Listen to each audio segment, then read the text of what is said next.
Hello everyone.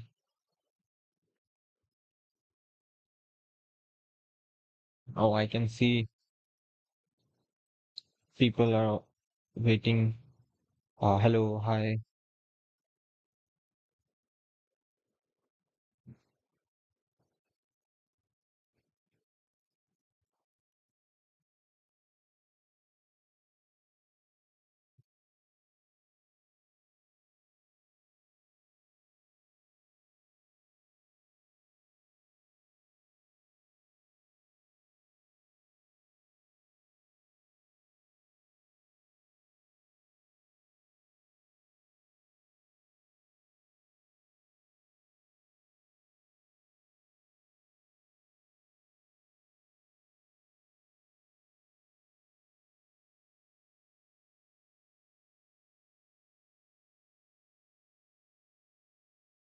Hello. Yeah. Okay. So, guys, today we are going to focus on the three basics modules present in Python.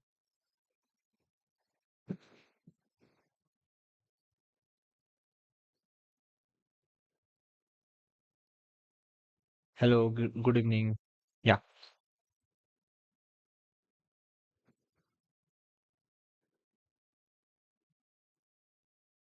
So today we are going to focus on the three Python modules which are very basic and in our day-to-day life these can be used. Okay. So the modules are: one is the date and time module, date time module.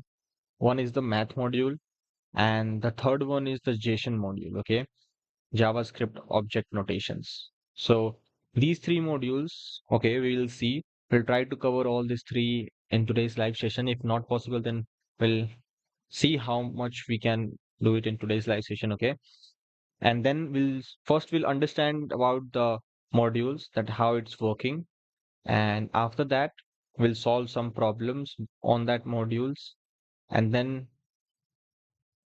we'll uh, see the next module. Okay. Hello Dhruv Verma, hello. Okay, so yeah, so let's start the class.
Okay, so we'll start with our very basic program. Okay, in which what we are going to do, we'll basically import the date time module and we'll just print the date. Okay,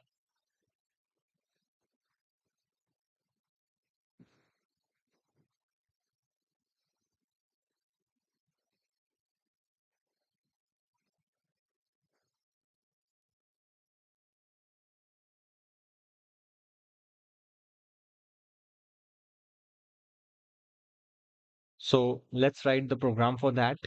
So what I'll do in this program, I'll just basically going to return the current date and time.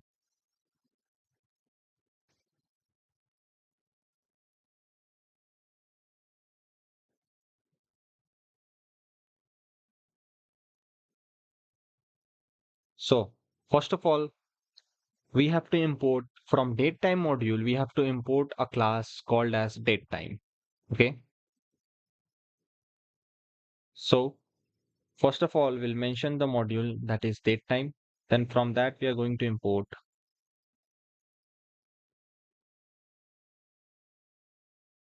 Okay.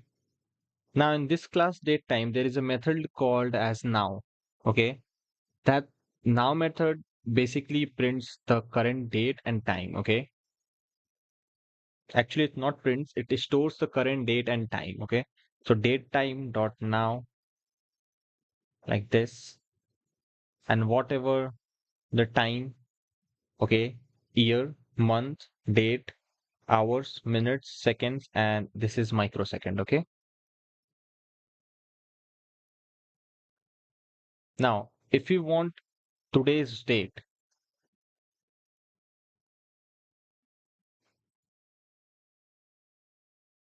hello, good evening. So if you want today's date, so then there is one more method, okay, which is in another class that is called as date class. Okay. So this class is also present in datetime module only. So first of all, I'll show you, or we'll explore about all the methods which are necessary or which are used most commonly, and then we'll switch to solving question answers. Okay.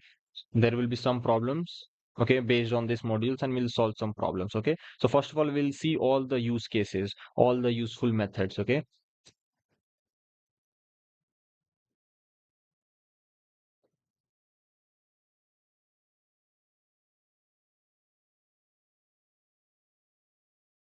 Now there is one class called as date.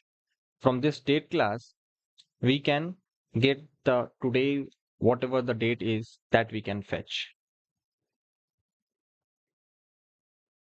Now what happens here, we are getting today's date, okay, means the current date. What if you want a specific date, if you want to create your, means a specific date of your own, okay, suppose you have to, you have some meetings or some program is there that you have fixed on a specific date, and you want to create an object for that date, that specific date, so that also can be done using this date class only. Okay. So again, now once I've imported date, I don't need to import it again and again. So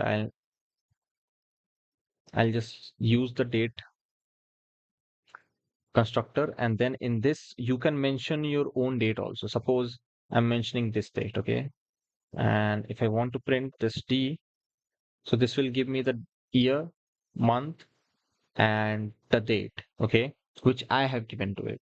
So you can create your own specific date object also. Okay. That is also, it's possible, and then whatever the calculation you want to perform, that you can do it.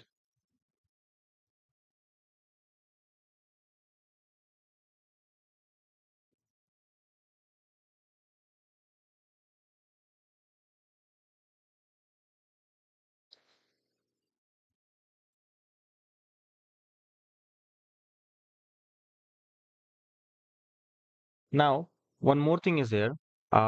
Let's say if you want to extract one part, suppose when you are using this date, okay,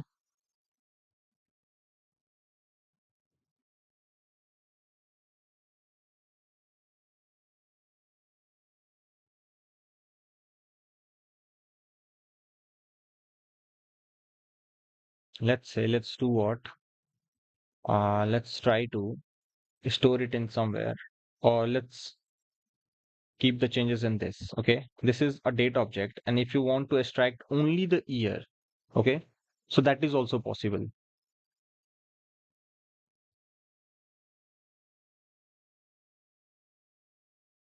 Then if you want to extract some other value, suppose if you want to extract the month, so then there is an attribute called as dot month also, so that also you can use. Then same thing, if we can extract year and month, so you can extract the day also, so you have to just write, so you will get again 1. If you change the value to 12, so you will get 12 over here. Okay, there is one question, how long will the lecture last? And So see, Dhruv, it's about 2 hours or two and 30 or okay, 2 hour 30 minutes approx that only. But it's not on means I don't calculate time like that. Okay, I have some topics with me. Okay, and I'll just whatever the necessary things are on that topics, I'll just take the examples and I'll just tease that things. Okay, and then whatever the time is taken, we just don't count what's the time. Okay, how many, but in approximation you can take 2 hours. Okay, and basically in this basic modules we are going to cover the JSON module, the date time module, and the math module. Okay, so we are starting with the date time module, and then we'll solve some questions. We'll see what happens in this, how many classes, how many methods are present in all this. Then we'll solve some questions, and then we'll move to the next module. And this structure will be followed for today's live session. Okay. So these are some attributes present in this date. Okay. So you can use this attribute to extract one value at a time. Okay. That you can do.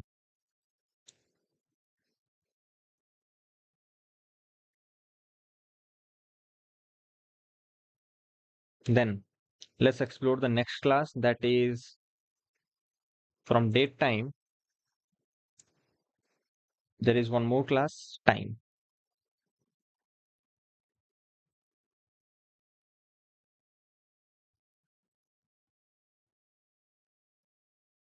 Now again for this time,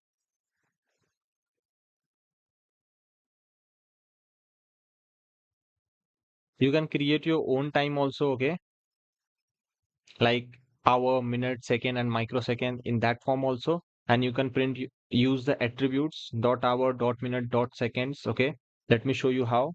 Suppose if you have to create your own time stamp. So hour, then minute, and then this is the second.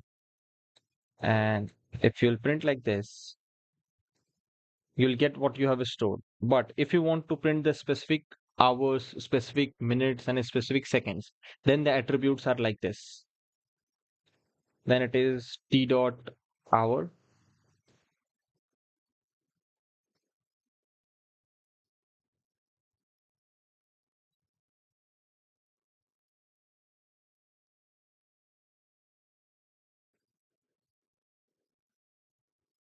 So specifically you can target also, that also can be done.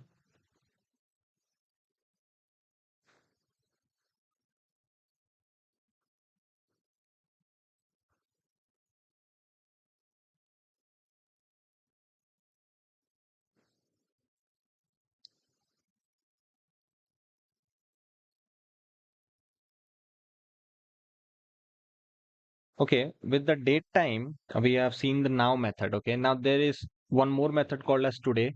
That also we have seen.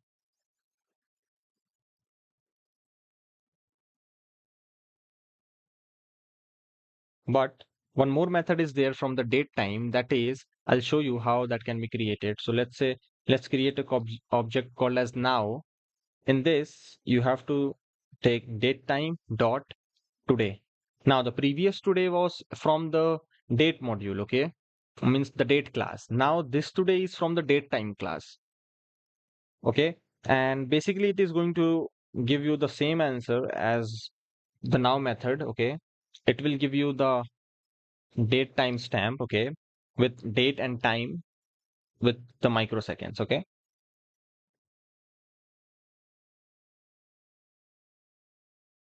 then there is one more. If you want the time, so then you can go with date time dot, and you can give time over here.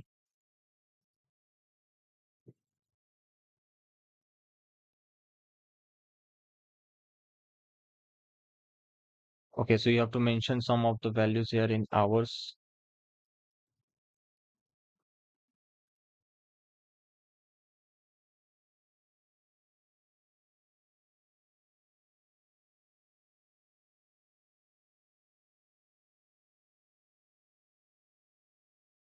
Okay, so I have to apply it in this.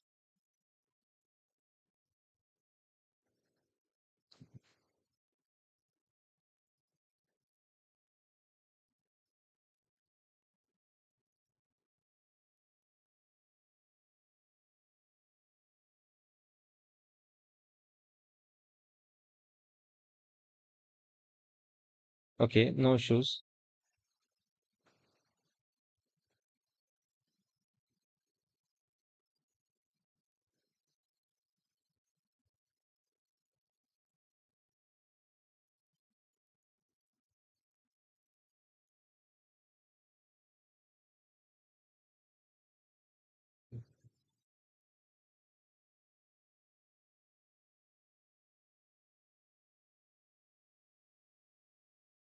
Okay, then there is, I'll come to that. Okay. Hi, Sadozone. Hello,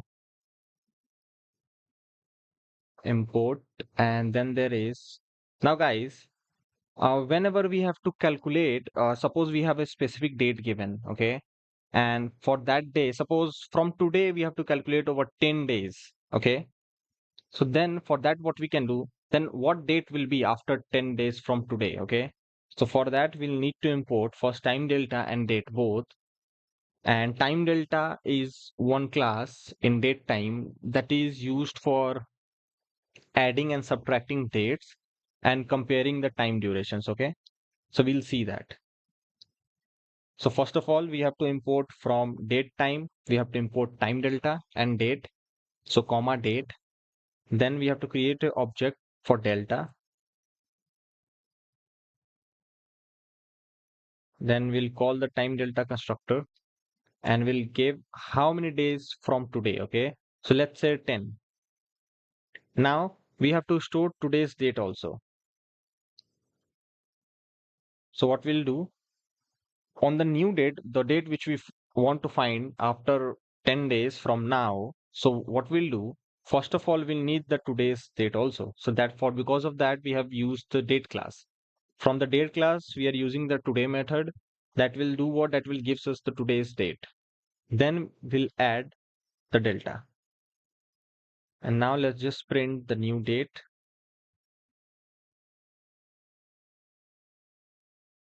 So today is 5. So after 10 days, it will be 15.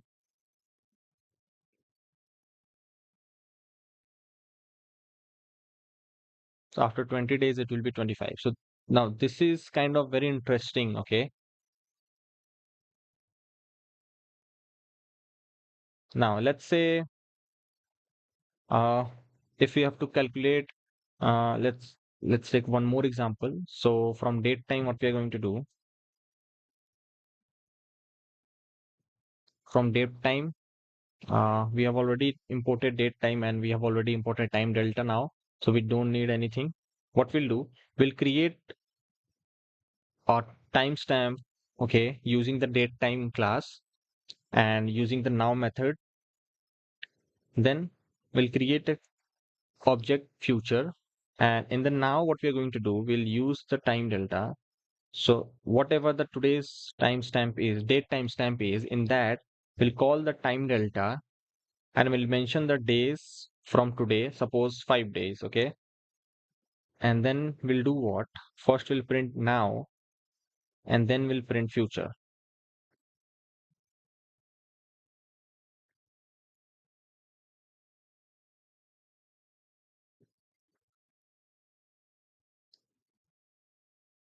So then in the future we have successfully able to store after 5 days, okay, the time and the date. So basically, time delta is used to perform adding and subtracting in dates, okay, or for comparing time durations. Okay, I have shown you two examples. There are more questions based on this, so that will solve when we'll see the questions. For now, okay, this is there.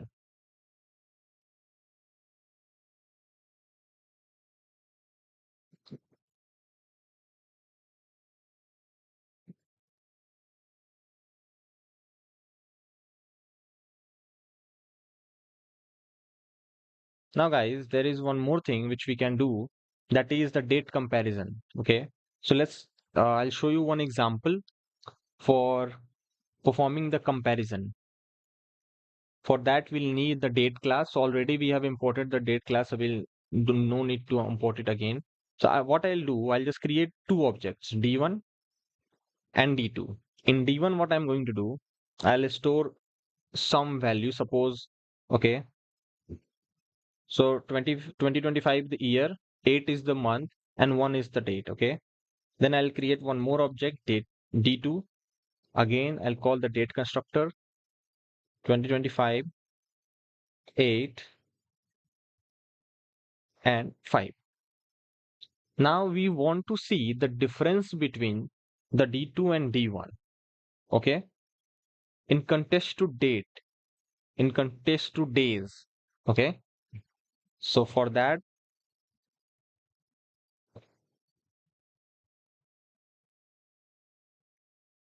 and when we'll print it, so we'll print it by using the attribute days, okay. So we'll get 4 over here. If I'll increase the month by 1, means 9 next month. So now from next month, date 5, and uh let's make it 5 over here, okay. So today's date, and from next month, date 5, how many days will be, what is the difference, okay, how many days will come in between. So it is, the count is 31, and that is obvious also, we can count, we know also. But if some random number is there, suppose let's keep today's date only, and here let's keep 16 or 17, okay, so then it will be 43. So exactly you are getting the days between the dates, okay. So that is the date comparison example, okay.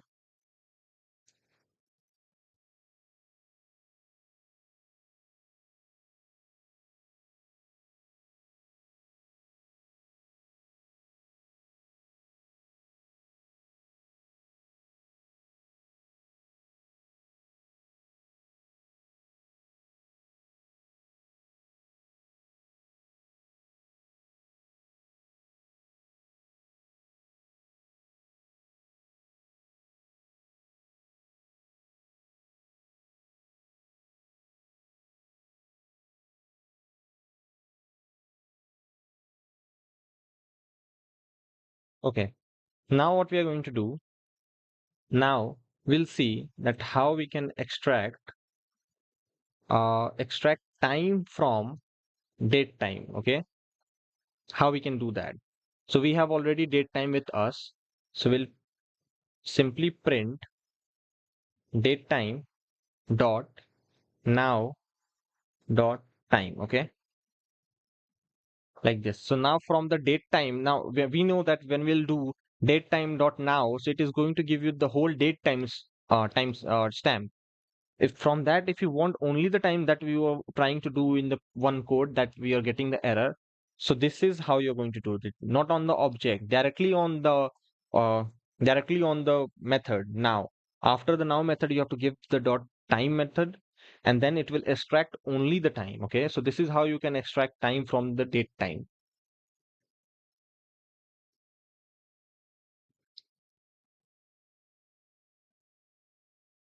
Now there is one more method that is called as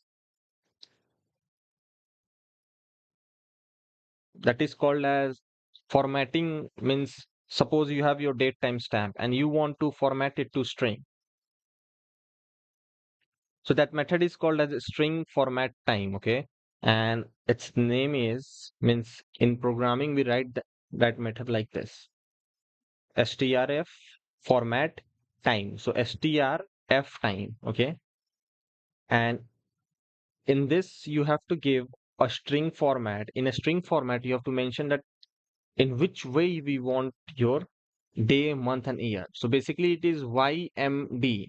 If you want it in DM, what is YMD? It's basically Y means year, M means month, and D means day. Okay, so if you want in date, month, and year format, so that also you can do like this. Now, how to use this? So first of all, you have to import the datetime module. From that, you need to use the datetime class. Okay,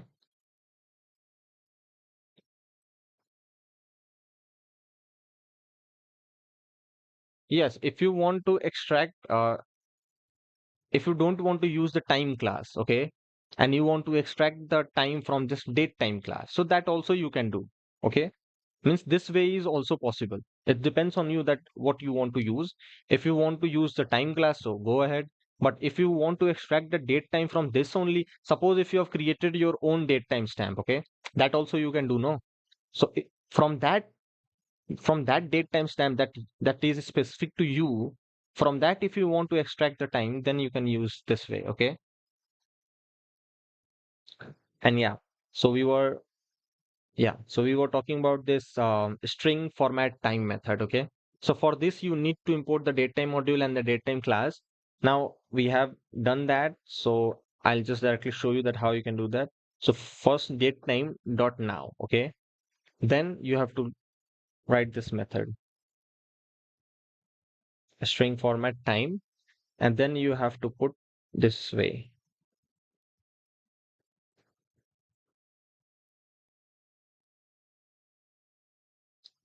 like this.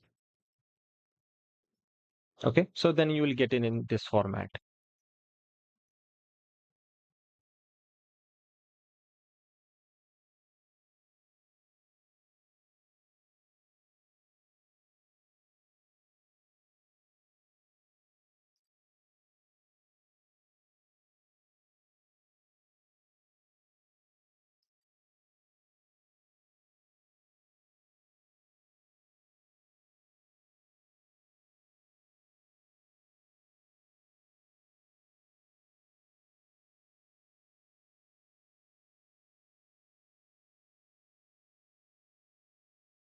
And I think I have shown you one more way that you can extract the year also by using the dot year attribute.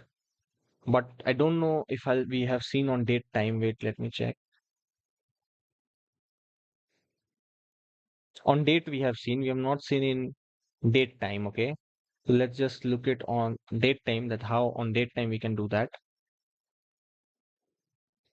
So basically, if you want to get only the year, okay, from the date time, so what you can do, let's print.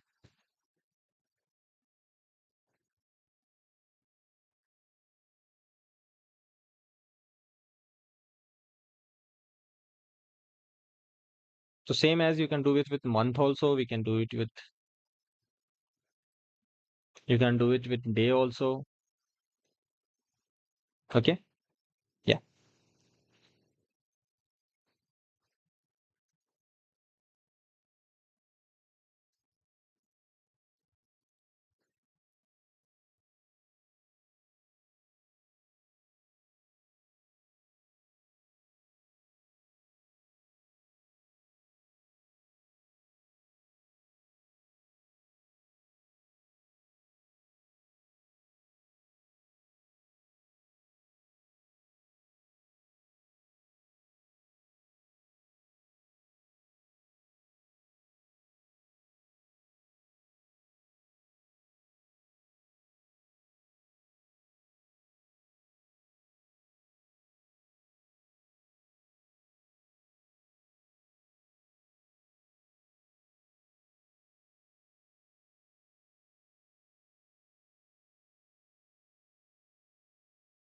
Okay.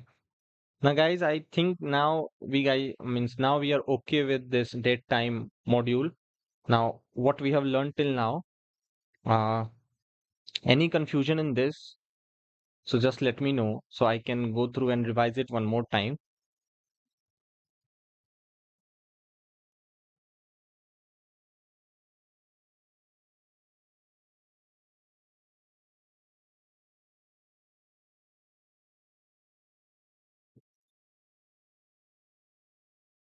Yes, guys, let me know that if you guys have any problem in this date time module or any problem in any of the classes, so we can explore it one more time, because now we are going to solve some problems. Okay, some, okay, some easy problems or some mid-range problems. So basically we are going to switch to programming. So yeah, if you guys have any problem, just let me know in the chat.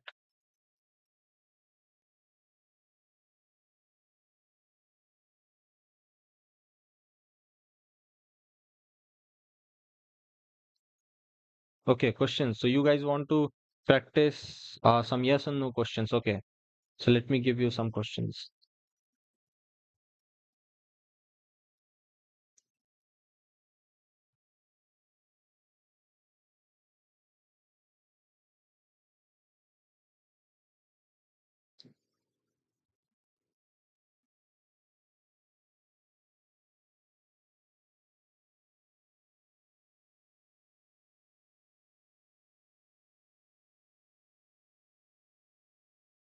Okay, guys. So let's now practice. Okay, as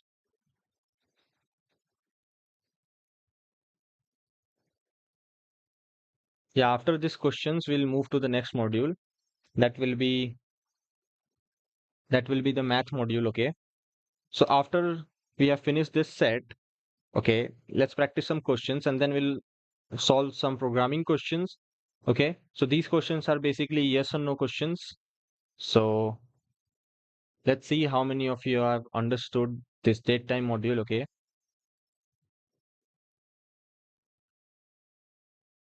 So guys, your question is date time a built-in module in Python? Yes or no?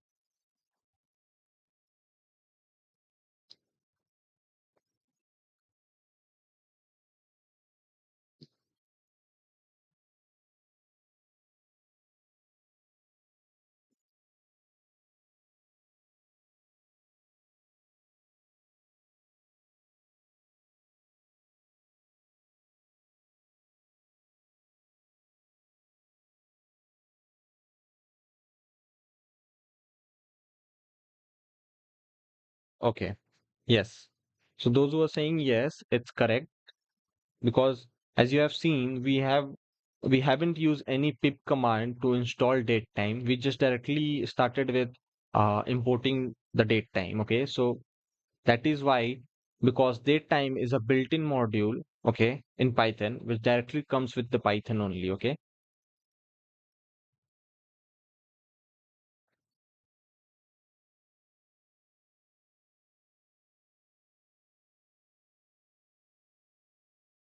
Okay. Next question is, does the datetime dot date class, okay, store time information? Yes or no?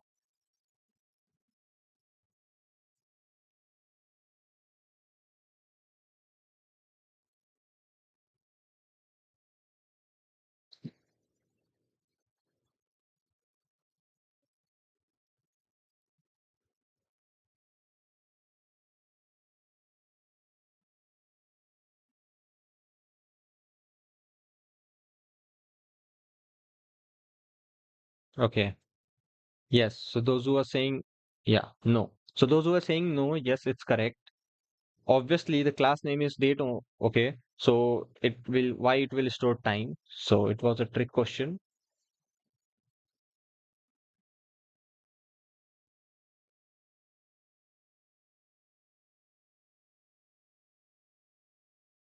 Okay, guys. The next question is, can you create a datetime dot datetime object with both date and time?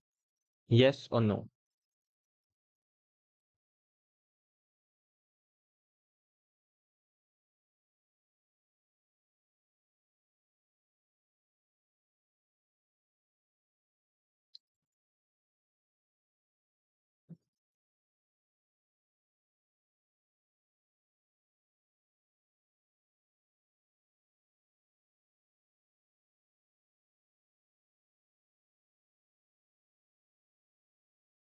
Yeah.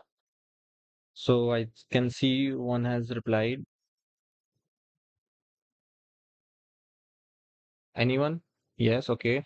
So yeah, those who are saying yes, yes, it is correct.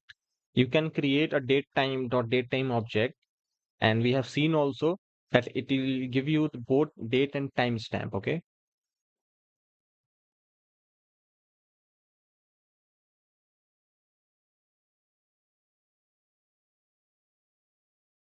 Okay. Now this is a very interesting question. So please carefully understand the question and then give the answer. Is datetime dot time delta used for representing durations. Okay, next module. So next module will be focusing on the math module. Okay.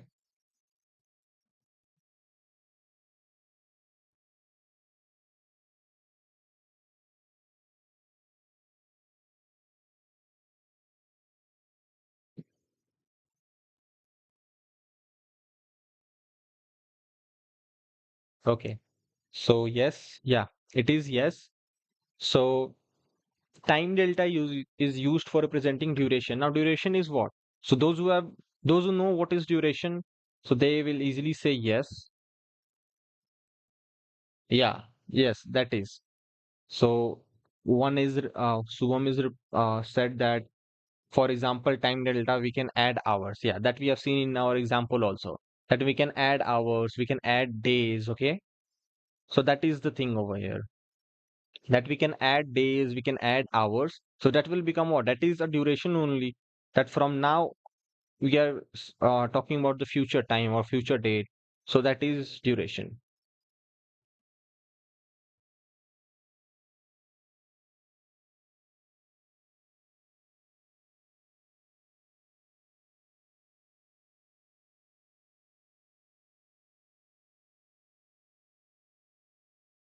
Okay. Now, guys, this question. Does datetime dot now returns the current UTC time by default?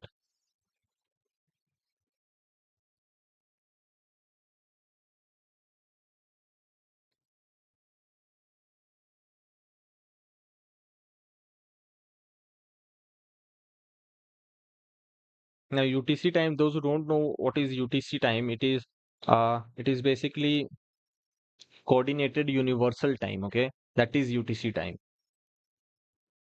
So that is a universal time that is taken.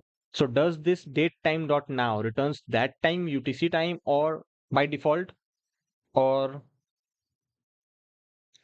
and if not, then what time it returns?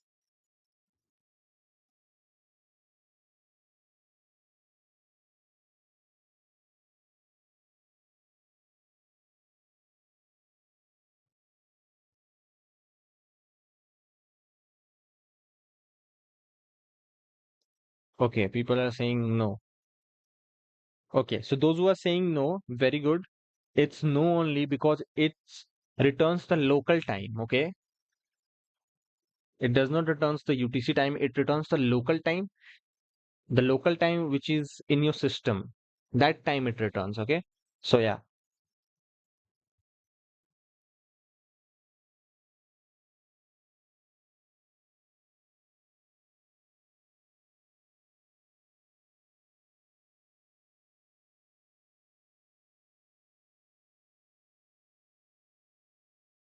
Yes, current time zone. Yes, that is also correct. Okay, guys, your next question is, does date time support formatting using this method, strf time? Does date time module support formatting using this method? Yes or no?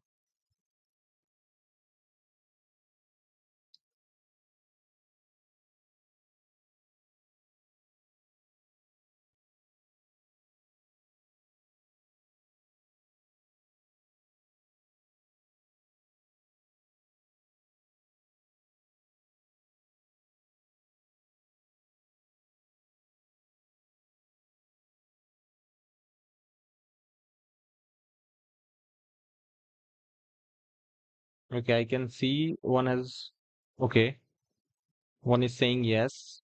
Anyone else?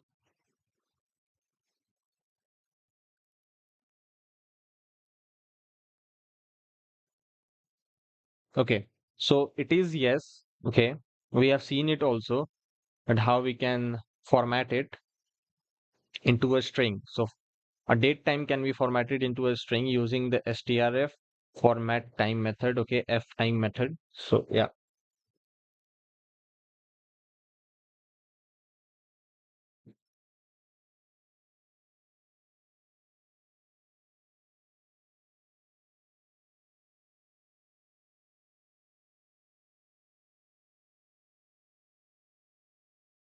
Okay, guys, your next question is time delta days equals 1 equivalent to 24 hours?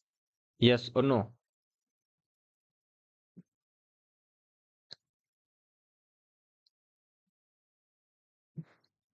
Is time delta constructor inside that days equals 1 equivalent to 24 hours? Yes or no?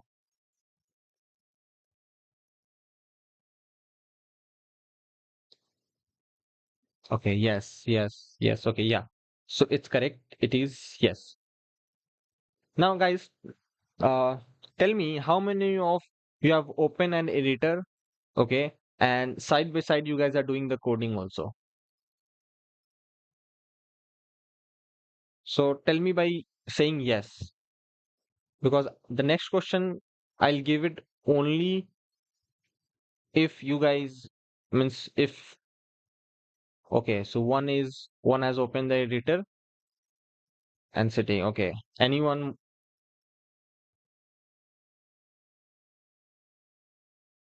because the next question which I'll give, I'll tell you guys to try it, okay, and then give me the output.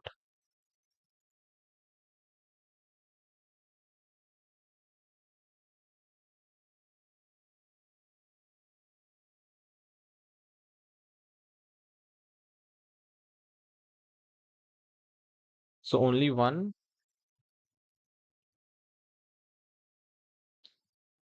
Okay. So let me just give you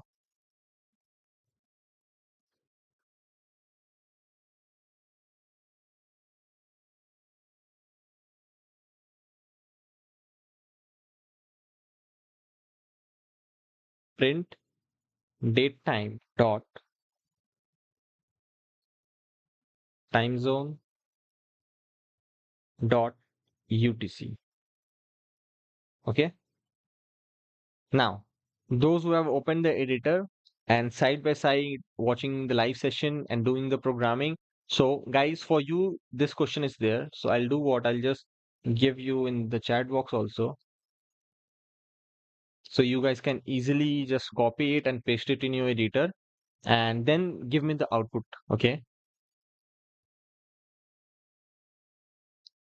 Or let me just complete the question if you are not able to type. So what you can do, just give me the answer by checking this code that does this code represents the UTC time zone? Yes or no?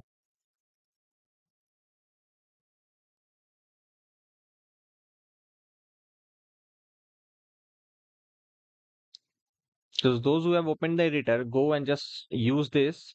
And if I'm not imported date time, import first date time, okay, and from that import the date time class, or you can directly import date time, and from date time just run this code. Okay, so Daki is saying yes. Okay, anyone more? Any more? Any more answers?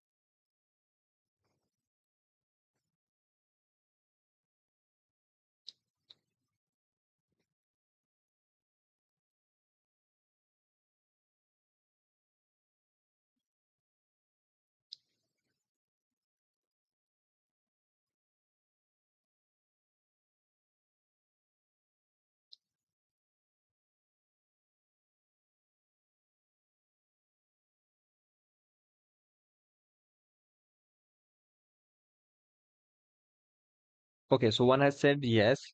So yes, it is correct. If I'll run this,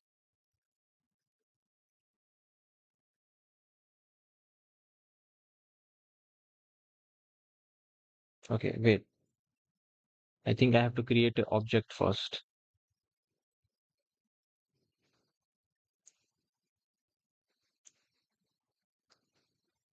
I think I have to create the object first and then it's going to return.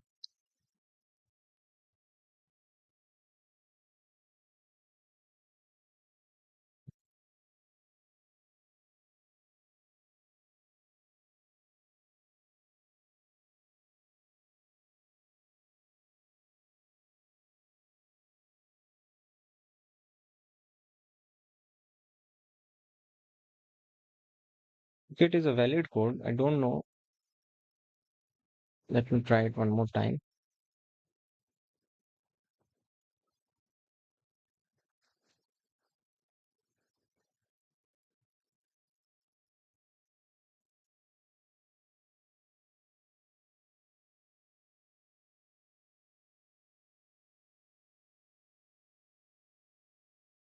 Let me import.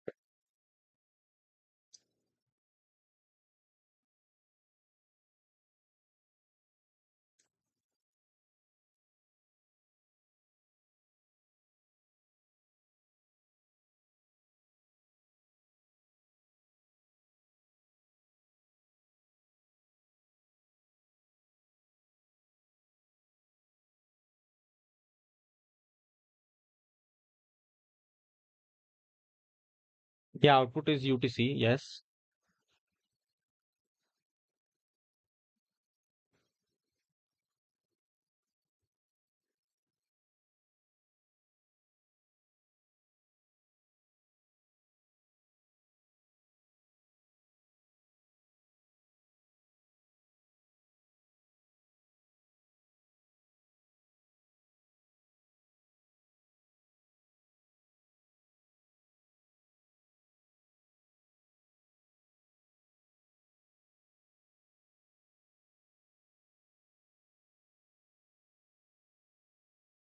Okay, Muhammad Ismail is saying output is UTC. Yes, for this output will be UTC. If you want the UTC time, so then you have to import date time and then you have to do like this. UTC time equals to date time dot again date time, because this is the class from date time module. We are using the date time class. Then UTC now is the method, and let's print UTC time. So then you will get uh, the universal time, that is 2025 8 5 12:49. Okay, so it's basically PM, and this much second and this much microseconds. So if you want the time, then this. Okay, this UTC is the attribute which prints that it is the uh, UTC time. Okay, universal time.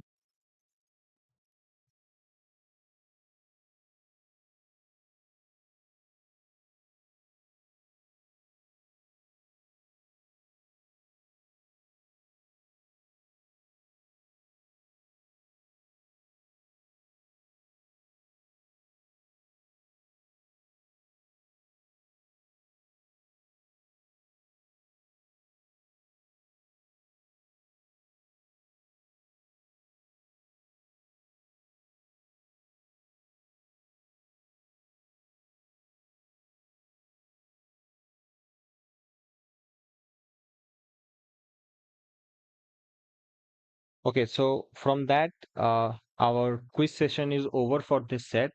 Now we'll try to solve some questions. Okay, some programming questions. So those who have opened the editor, you can also try it. Okay, and those who have not, you can just see in the screen and you can learn. Okay, or take screenshots and do it later.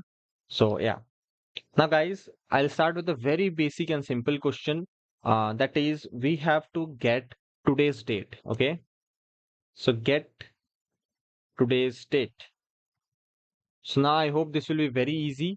So we'll start with the very basic importing. Okay, everything. So import date time. From that, import date. And it has says that today's date, not date time together. So we have to only give today's date. So what we'll do, we'll just print date dot today, and this will give you the date of today. Okay, and let's go to the next question. Now I don't think that in this question anyone, if you will have any problem, because this was very easy. Now the next question is, what we have to do, we have to find the difference in days. Okay, we have to find a difference in days between two dates. So we have seen when we were seeing the date time module also, that time we have also seen, and we can do it now also. So one way is using the time delta. You can use that also, or So first let me write find the difference in days between two dates. Now I'll leave the dates with you. Okay, you can take dates according to you. That is your input. So there are basically two ways. One way we have seen in the starting, okay, using the time delta that you can do, or another way is just create two date objects and print d2 minus d1 dot days, and this is also one way. So date, and let's store today's date. So,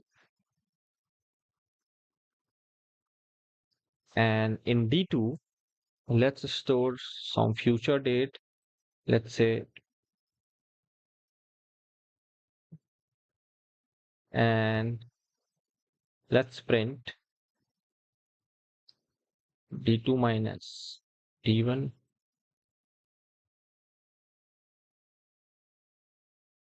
So from this date, the difference from today's date is means how many days are between these two dates is basically 148. Okay, and I have taken just the end of the year, that is 12/31. Okay, to December 31. Okay, guys. Now what we have to do now, the next question is very interesting.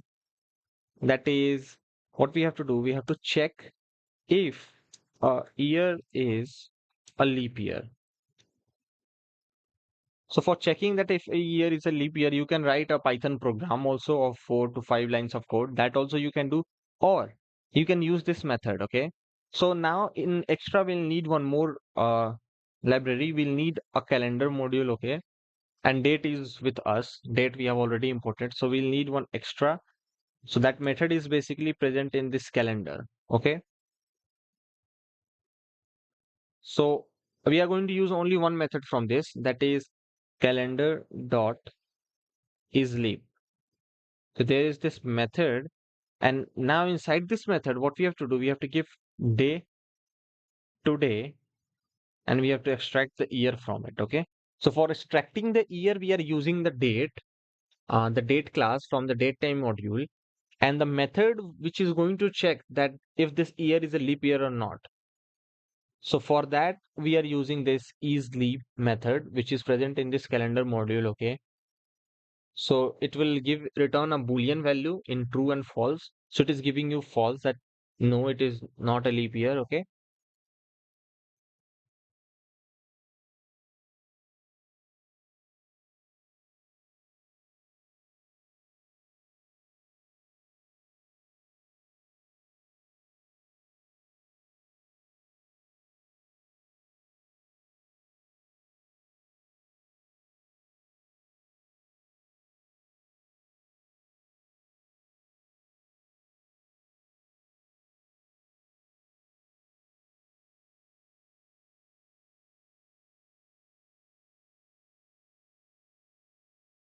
Okay.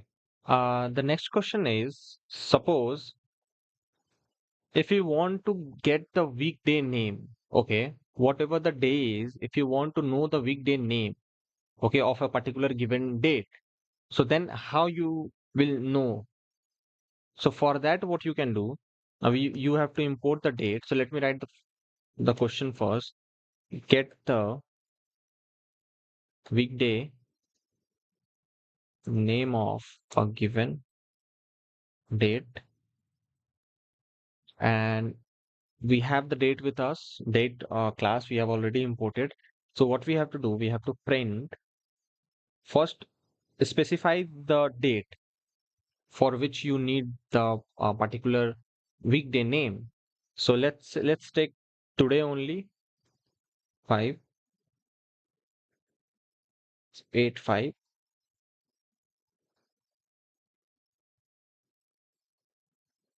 Now in this strf means string formatted time method, you have to mention this %a.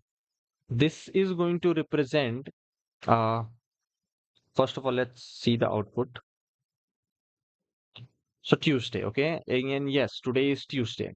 So this particularly it is a format code, okay, which is used inside this string formatted time method to return the full name of the weekday. Okay. So it will give you Tuesday because today is August 5, 2025 and today is Tuesday. So it falls on Tuesday.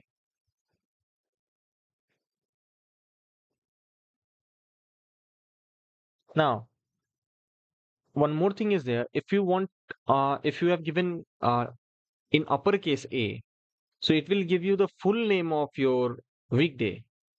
If you want only the abbreviated week name, suppose TUEMONSUN, okay, like this.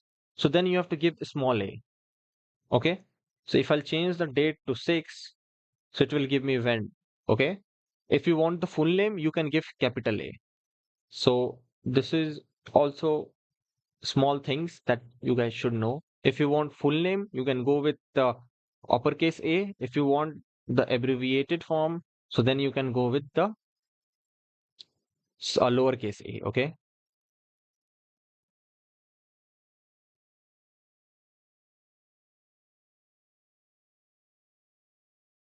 And in this, if I'll change the question little bit, and if I'll say that get the month name of a given date, okay. If I'll say if you have to get the month name, so for getting the month name, there is uppercase B. It will give you the month name.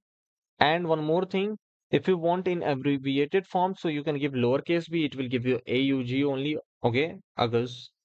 So for that, you can give small lowercase b,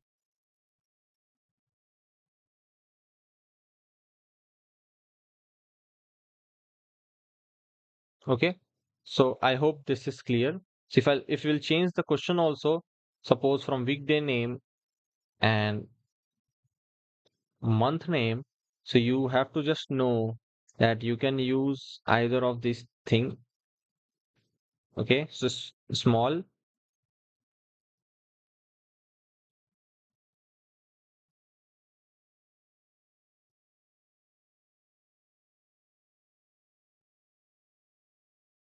and ampersand a and ampersand small a for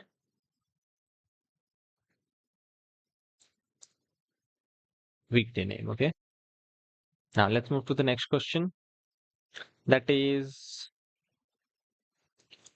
okay. So guys, the next question is that we have to add 7 days to our current date, and we have seen this type of question, or you can say this type of problem. So for this, we need uh one module. Can you guys tell me which module we need? Which class do you need from datetime module? There is one class for durations, and you guys have tell the answer chat in the chat also. So again, can you give me the name of the class that we should use to add 7 days to the current date?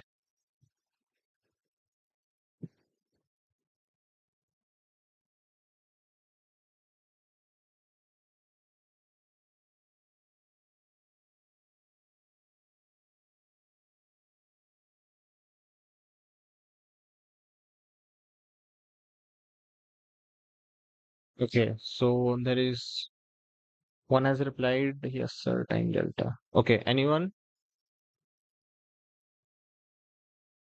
I can see one reply there. So let me write the question first. Adds 7 days to current date. Okay. So time delta. Okay. So that is correct. Time delta, we have to use time delta. So let me do what? From date time.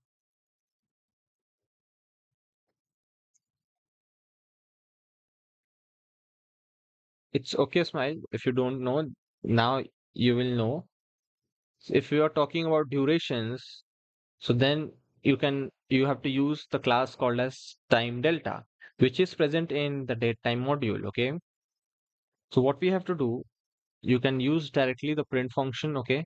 That will also work. So date, from date, you will take the today's date, then you will add in that time delta, and in time delta, you will mention the days equals to 7, and whatever the today's date is, in that after 7 days, whatever it will be added, and then you will get the day after the seventh day.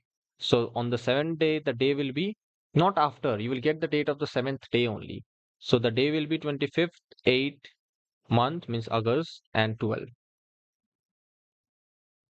So this is your output. Now your next question is, now it is also similar to this only. Now we have to subtract. Okay, so what we have to do, we have to subtract 30 days from the current date.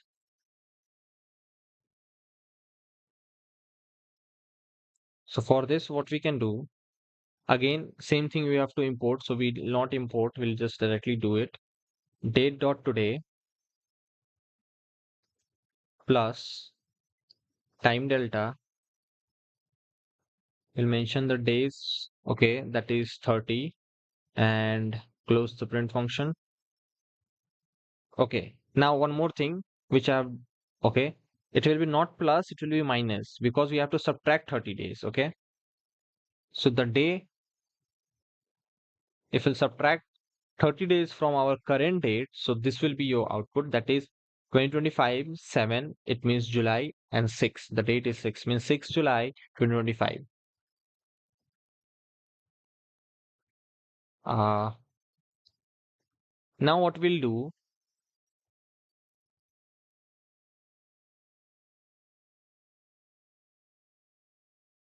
now guys, one very interesting question is there.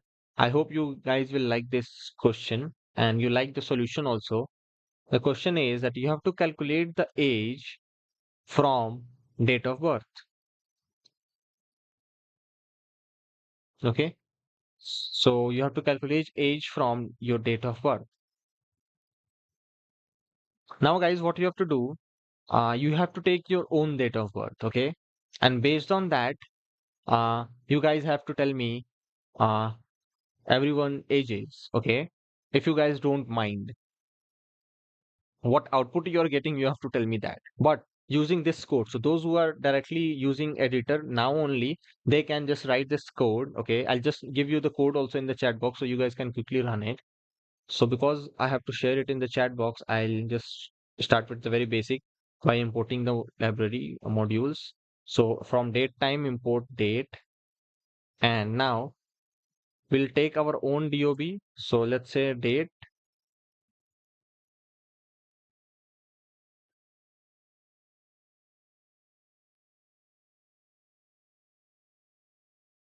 Okay, then today. Now what is the today? So that will take by using this today method. Now we have our date of birth, and uh we have the date of birth, and we have today's date also. Okay. Now we have to calculate the age. Okay.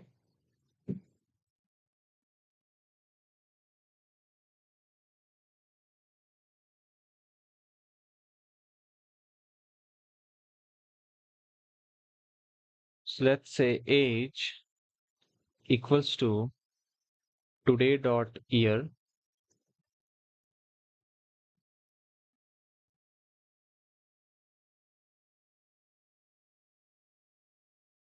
dob dot year, then today dot month, and today dot day,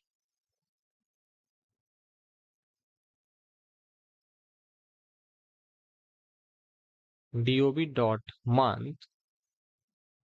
If it is less than dob dot month and dob dot day, and we'll close this and we'll print the age.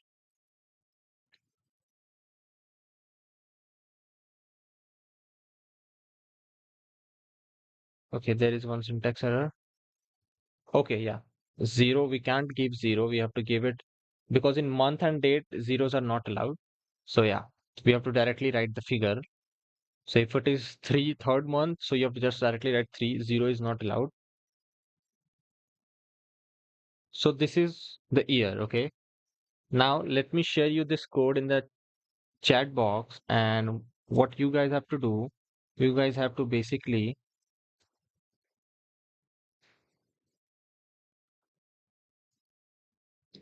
so check the chat box. I've shared you the check the live chat. I've shared you the code. Just copy it and paste it. And guys, tell me what output you guys get.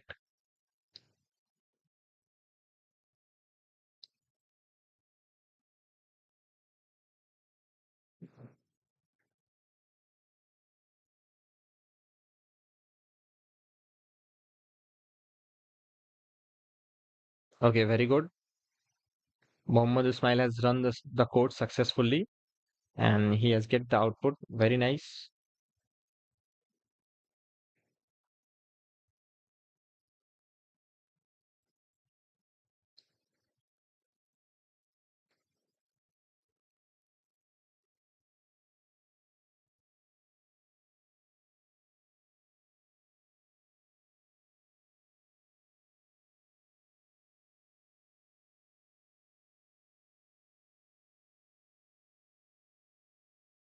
Okay, there is one more. Very nice.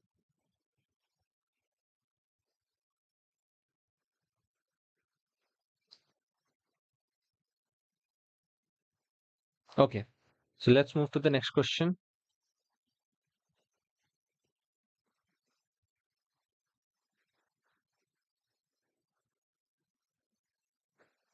So guys, our next question is that we have to check that if a given date is in the future. Okay, so we have to check that. So will import the date class from datetime module, and then we'll store the future date first. Okay, so we know that how to create a specific date that we have already seen. So let's say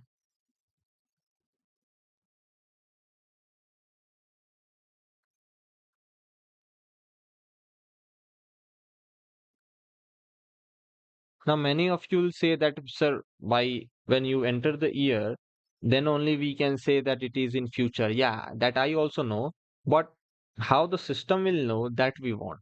So for that we need to program it. So how we'll program for that, that is the main thing. Okay.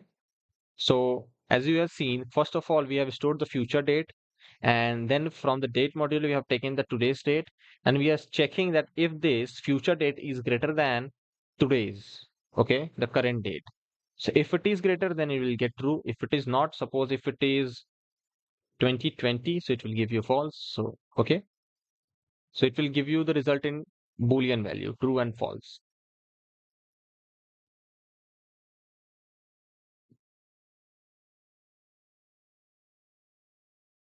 Okay. Now, guys, what we'll see, we have seen the string f time, means string formatted time method, which is used to convert the time or the date time into a string. Now, our question is, convert a string to a date time object. Okay, convert a string to a date time object.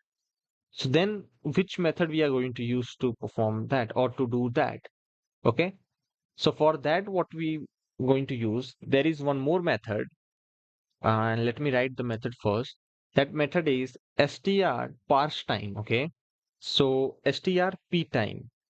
P stands for parsing, string parsing to time. Okay. So str p time. This is the method. And how to use this method? So for that, we need to import from date time,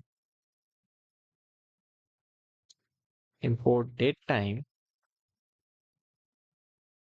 dt equals to date time dot str p time. And in this, first of all, you have to write the date in the string format. So you will write like this: 2025 08 05, and then in which manner you want to do it. So I want year first, month, and then day. So I'll do that: year, month, and day.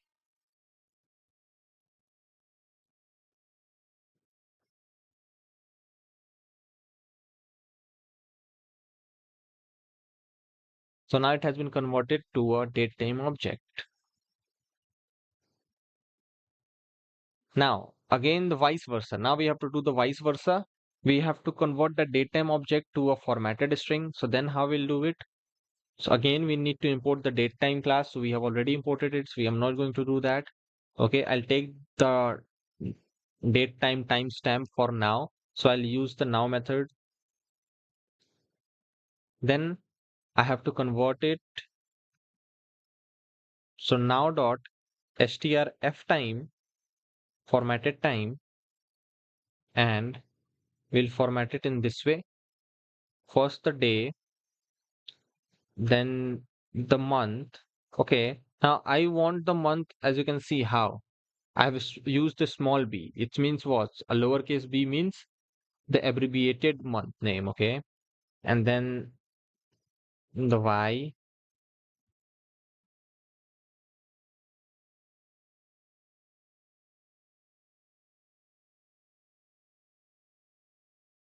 then I want the hour, then I want the month, minutes, and this.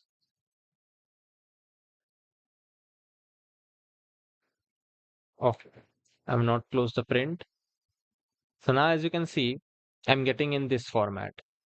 uh, August, 5 August 2025, 6 44. So this is basically the hour. Okay, this is the minute, and this is in 12-hour format. Okay, that's why I have used I.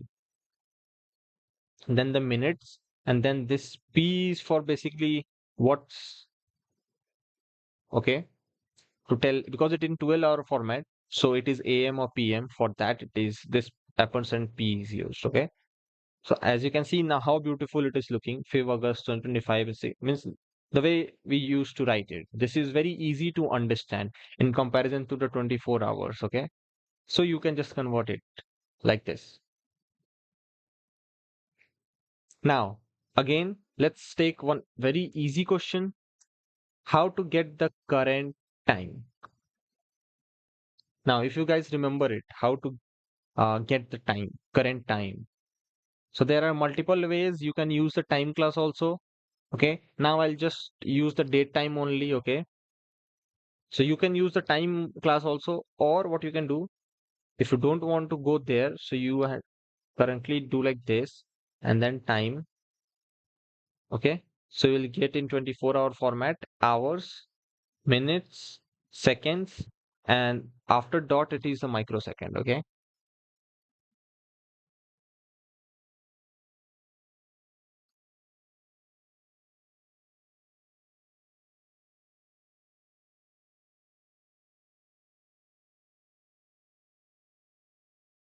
Okay, guys. Now, the next question is that is also a very interesting question. Uh, Let me give you the situation. Suppose we have two date time. Okay. We have two date time objects with us. Both have different times. Okay. Or different dates or anything. We have to calculate the total seconds. Okay. We have to calculate the difference, but the difference should be in seconds. So then how we can do it? Okay. So let me write the question first. Question will be find the number of seconds between two date times.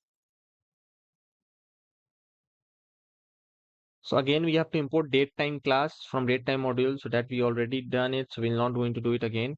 Then datetime, and let's create a timestamp. So 2025 8 5. Okay, let's say 18.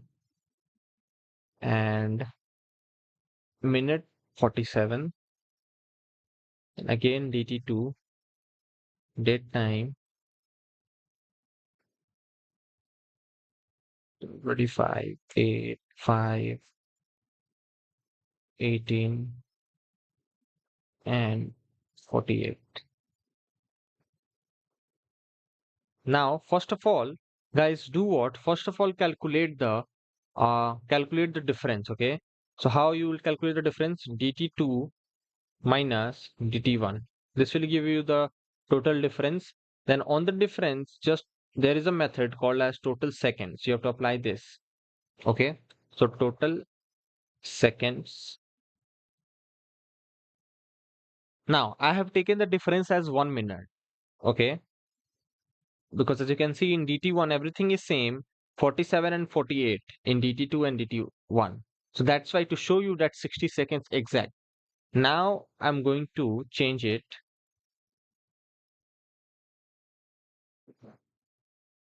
for 1 day, for a 24-hour. So you can see this much seconds. Okay. Let's change it for 1 month. So this many seconds. Now let's change it for 1 year. So these many seconds.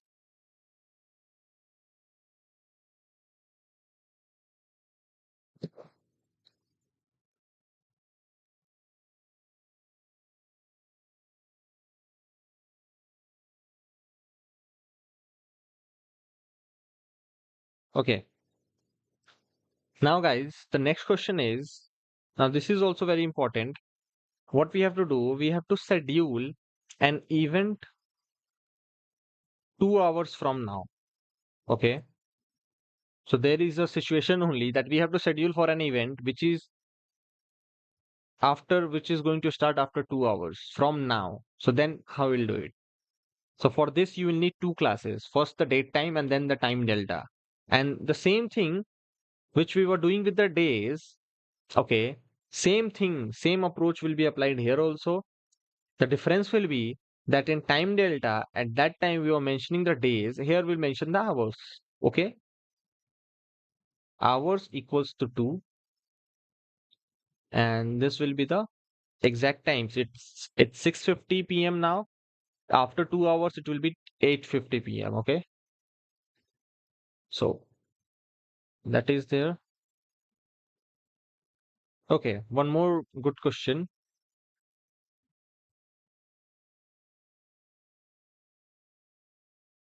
Now, uh,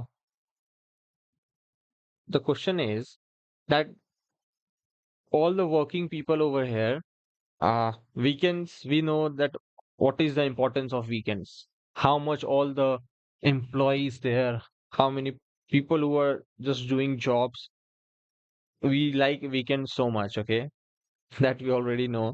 So let's create a let's create a program to check if a given date is on a weekend or not.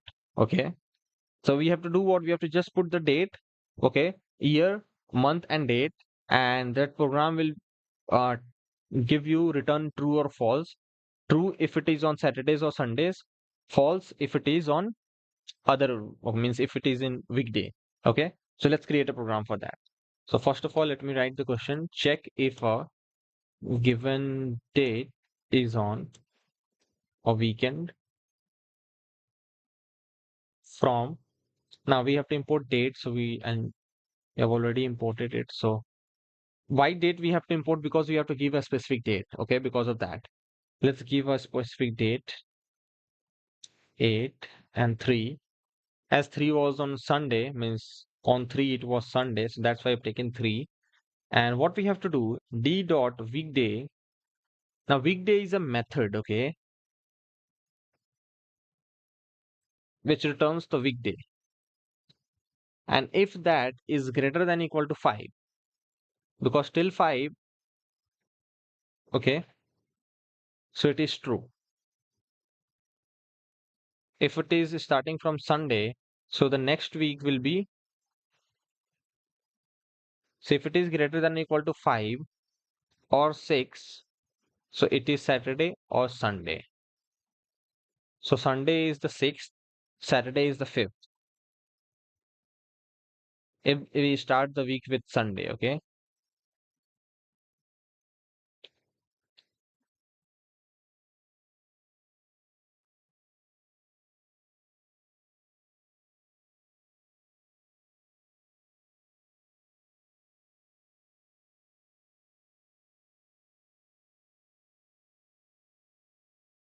So yes, 3 was on Sunday, so that's why we are getting true.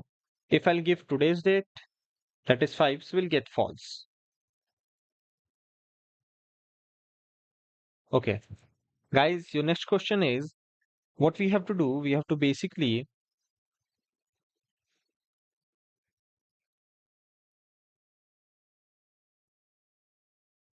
uh, now we have to generate the dates, okay, for the next 7 days. Okay, for the next 7 days, we have to generate the dates, a list of dates. So then how we can do that? So for that, we'll need the date and the time delta. Okay, so let me write the question first that we have to generate a list of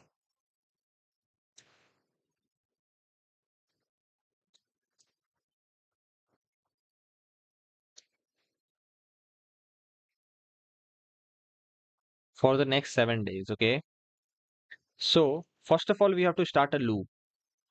Okay, for 7 days. So I'll start the loop by using the range function because range function is used to create the sequences of numbers. So that's why I have used the range function with the for loop. So for I in range 7, 7 will be exclusive, but by default the range function starts from 0. So if we'll start counting from 0 and if we'll count till 6, so there will be total 7 values only, okay? So we are getting 7 values. Then inside this loop, what we are going to do, we'll print day dot today date dot today. So today, when we apply date dot today, so what it gives us the current date.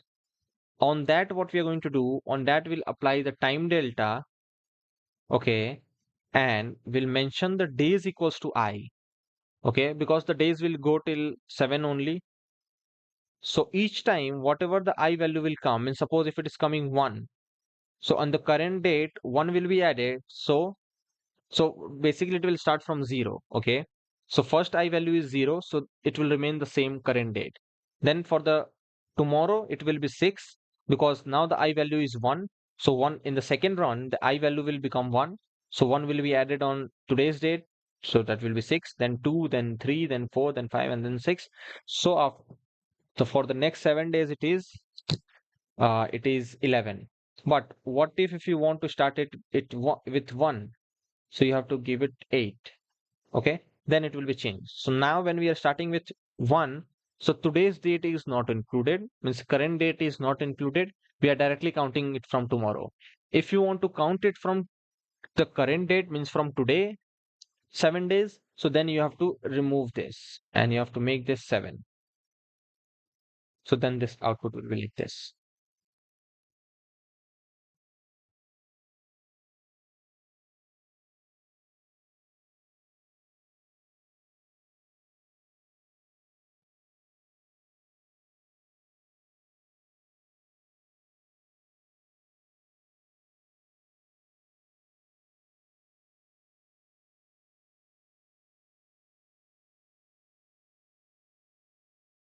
Okay,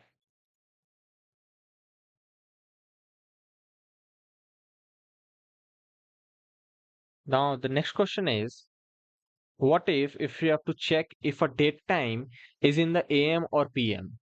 Okay, so that we have already know that how we can generate it using the a percent %p in a string format time.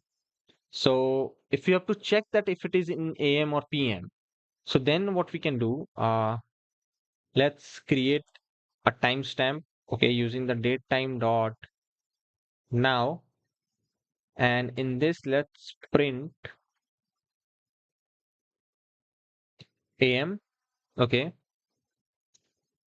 what output we want. So we want AM if now dot strf time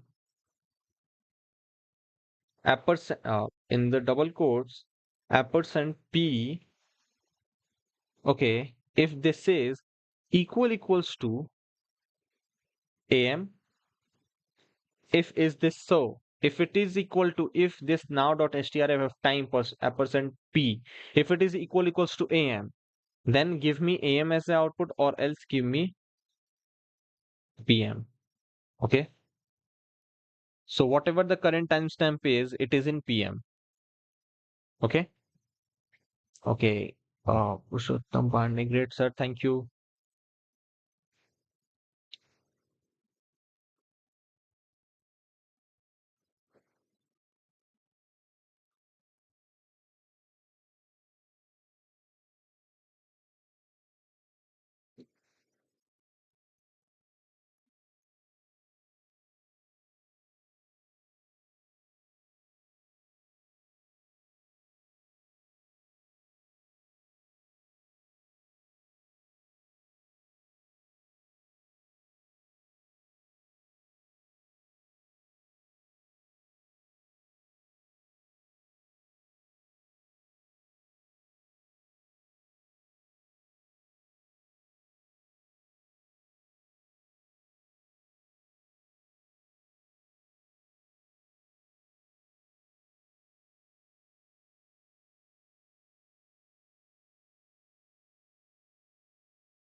Okay, so the next question is, uh now those who are working in IT fields, those who can connect with me, or those who are working in a project based company, they can also relate with me that whenever uh, we have given a deadline, that this is the deadline for your project, or this is the deadline for your particular task, okay, a specified task, and you have to complete within this deadline range. Okay, so now how to calculate the time left until a deadline? Okay, so let's create a program for that. So our question will be, calculate time left until a deadline. Okay,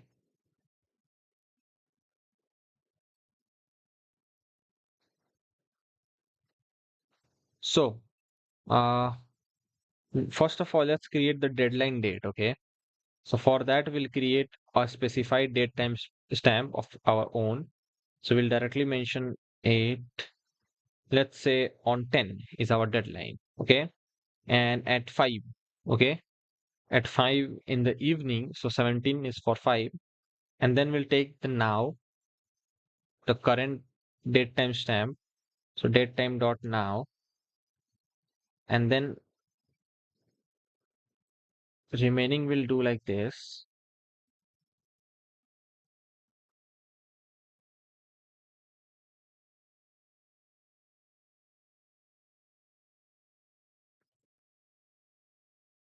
And it'll print like this.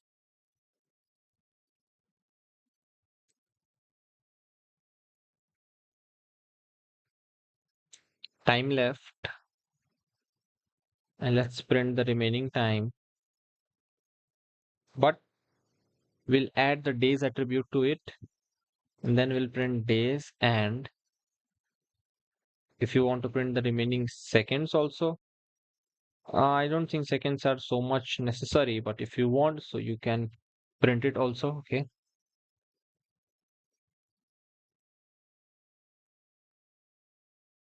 so remaining seconds. And if you want to convert it into an hours, so you can do what? You can just do the floor division with 3600, okay? And it will be converted into an hours, okay? Let's do what? Let's just run this. So time left 4 days and 21 hours, okay, from our deadline.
Okay.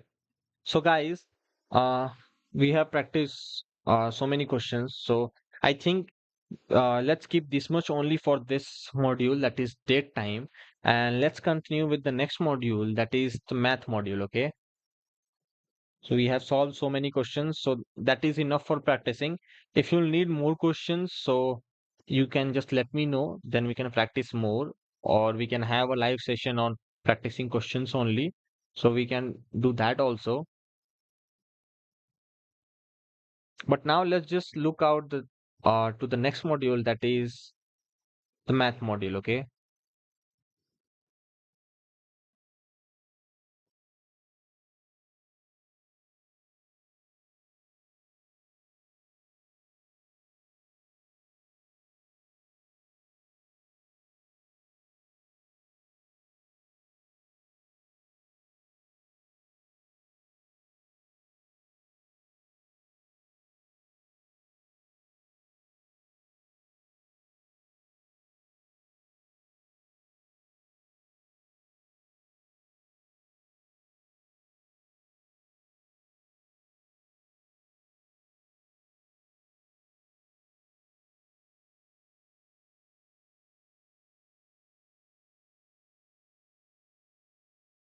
Okay,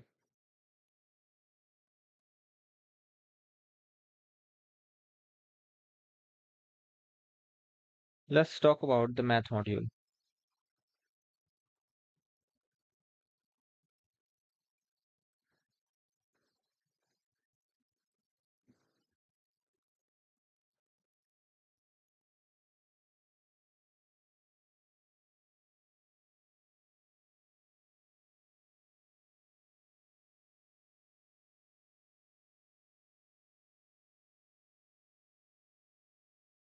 Now, with the name math, it is clear that it is a module specially created for storing all the mathematic functions, okay? All the mathematic constants, okay? Then hyperparabolic functions, trigonometric functions, and all the exponential values and logarithmic values, means log 2, log, okay, these values, to store these types of values. So now if we'll talk about the math module specifically for Python, so this math module in Python, it is a fundamental part of the standard library, okay? So we don't need to explicitly install, okay, using the pip command. By default it is present with the Python, okay?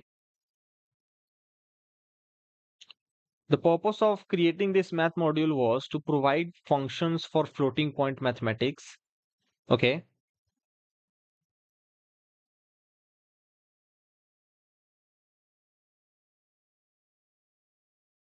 Now guys, don't be confused it with complex. Okay, there is one more method called as cmath.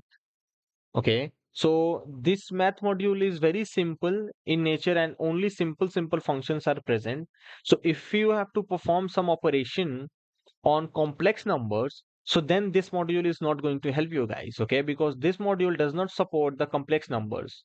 So for complex numbers mathematics, you should use the cmath module, okay? So don't be confused with math module and cmath module. They both are different. So for the floating point numbers, this math module is there. For complex numbers, there is one more math module that is called as cmath, okay? So use that. So before using the math module, you have to import, obviously, if you want to use any module, you have to first import it, okay?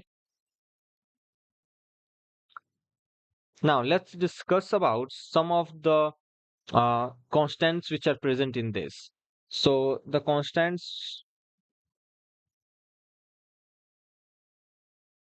so the constants which are present in this math module are, for example, there is pi, then there is e, then there is tau, which is 2 pi, then for infinity then there is nan. These are some constants,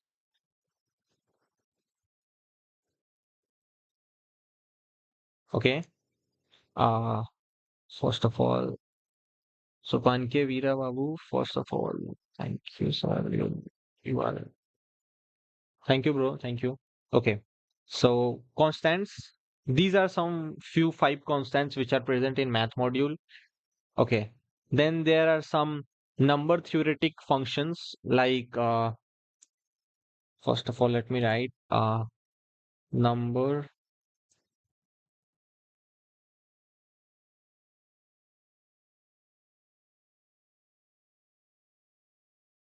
Suppose there is one method called as seal. Okay. Then there is one method called as floor. Now we'll see. Then there is more method called as GCD, greatest common divisor. Then there is one method for finding the LCM, okay, lowest common multiples. So for that, everything is there. Then there are functions for logarithmic expressions like,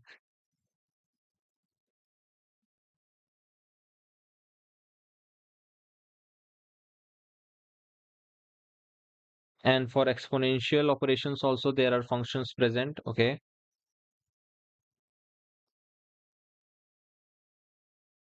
Then for trigonometry also guys, for trigonometry, those who are from math background, they will understand, okay, for trigonometry background.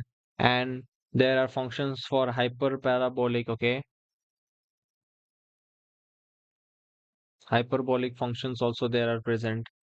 Then uh some angle conversions are also there, okay, functions for that also it is present.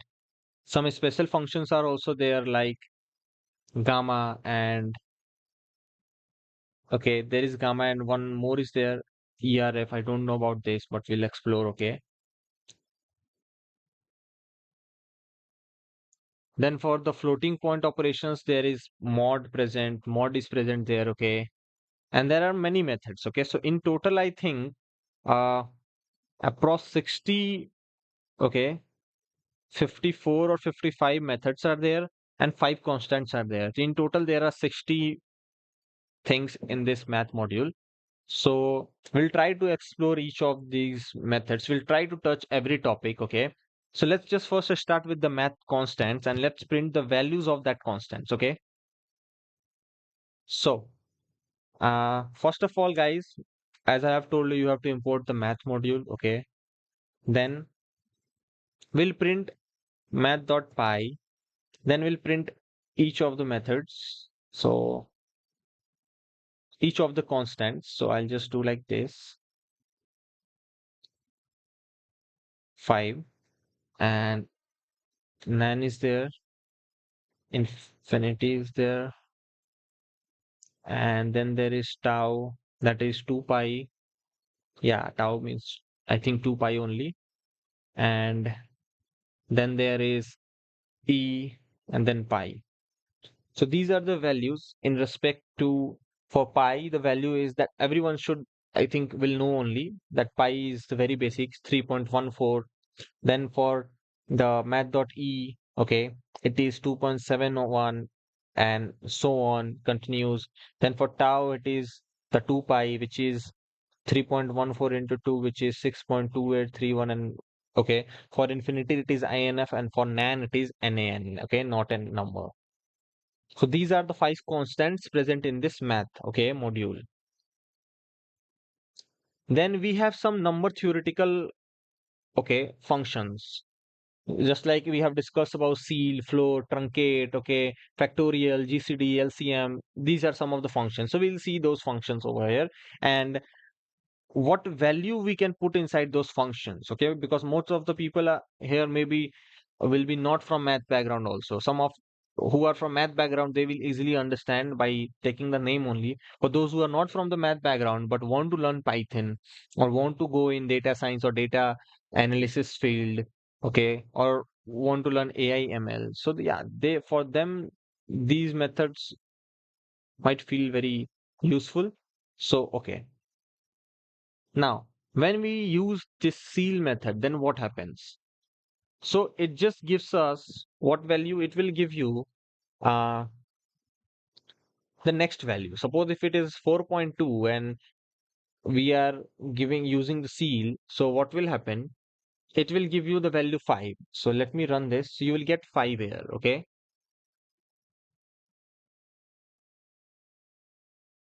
You will get 5. So one next value. If a point is there, so it will give you the next value, okay? One next value. Then there is math.floor. When we use the floor, then what happens? Suppose if we have 4.8, so it is going to give you 4 only, okay? Zero point 0.8 will be removed. Then there is one more that is called as truncate. So math dot truncate, okay? Now this will also do the same thing. It will do what? If you'll write something like 5.6, so it will give you directly 5, okay?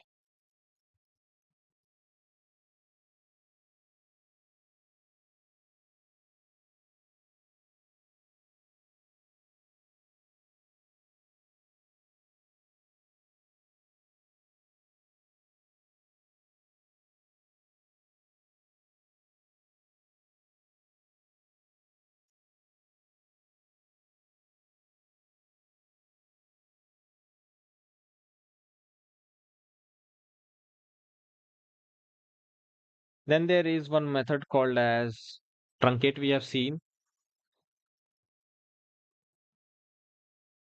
Then for absolute values, there is one method. Suppose if your value is in negative form, let's say minus 7.5. So it is for floating absolute, okay? It will do the absolute in floating values. So let's say if I'm using f ab means f absolute, so our output will be 7.5. So basically it converts the number into a positive value.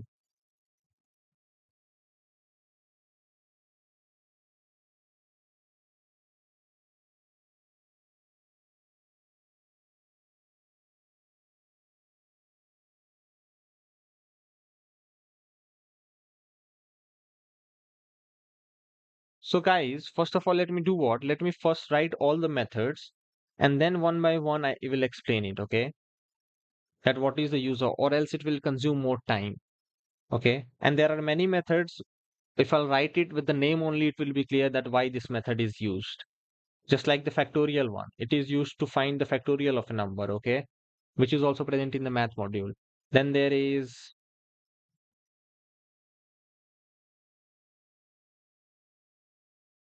now I'll do what? I'll just simply change the function name and GCD is there, greatest common divisor. So in this GCD, what you can do, you can give multiple numbers. Suppose, let's take 14 and 18, okay? So it will give you 6. That 6 is the greatest common divisor that can divide both 48 and 18. Okay. Let's now check for, there is one method for LCM to check the LCM. So let's say let's take 12 and 15, lowest common multiple. So let's run this. So for this 60, okay, 60 is the output. Then there is one method checking the for checking the closeness, that if it is close to a particular number or not. So in this method, what we can do, suppose if we have one number as like this, okay, and one number like this. So it will check if it is close or not. So if it is close, it will give you true. If it is not, then it will give you false.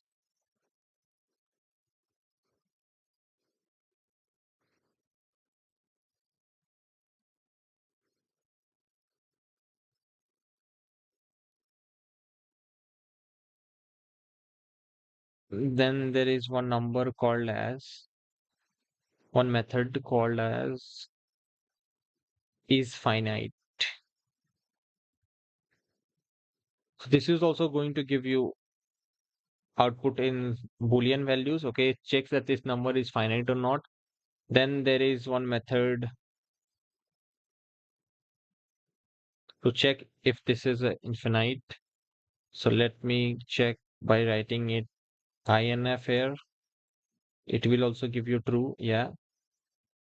Then there is one last method in this number theoretical part, that is to check that if a number is a nan number, means it is not a number.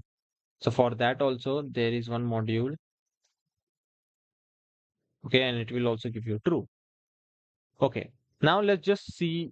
I'll tell you the use of all these methods, okay, by one. Let's start with the seal, okay. Now in the seal, the output you have seen it is 5. Now what this seal method does, it just basically it rounds a number up to the nearest integer, okay.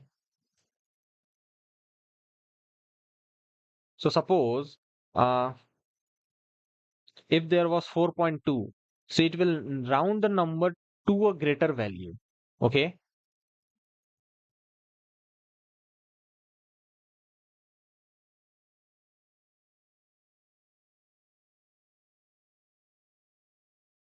Suppose if you have gone to a market, okay, and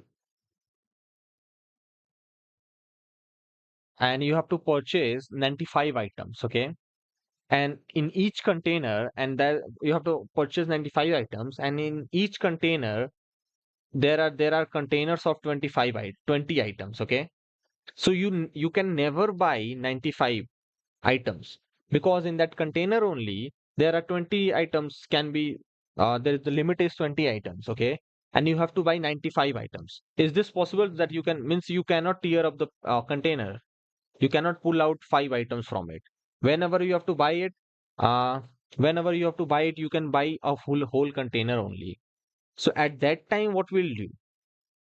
Then you have to apply the sealing method, okay. So the seal method will do what? It basically rounds up to the next value, okay. So if there is 4.2, okay, so you have to do what?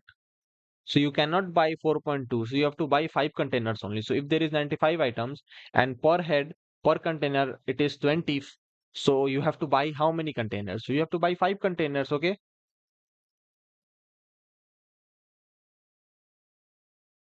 So like this. Then there is floor. Now, floor basically it rounds a number down to the nearest integer, okay? So if it is 4.8, so it will round up to 4. So when to use this? Use this when you only care about the complete whole units, okay? That you have successfully acquired or passed. So suppose, suppose uh, you are in a game, okay? Any type of game, a level wise game, okay, and in that game how the calculation is done, if you have to calculate that you how many levels, full levels a user has completed in that particular game, so how you will calculate it? So user will gain a level for every, okay, for every level is passed.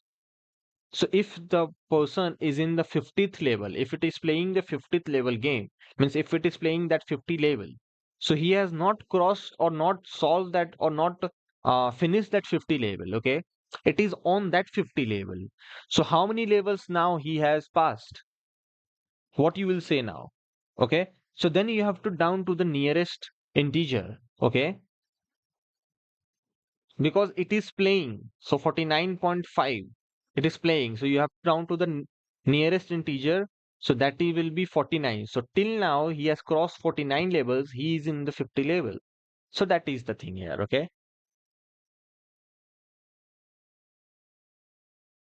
Then the next method is this truncate. Okay. It is also called as truncate. So means sort of truncates is trunk, that the method name is.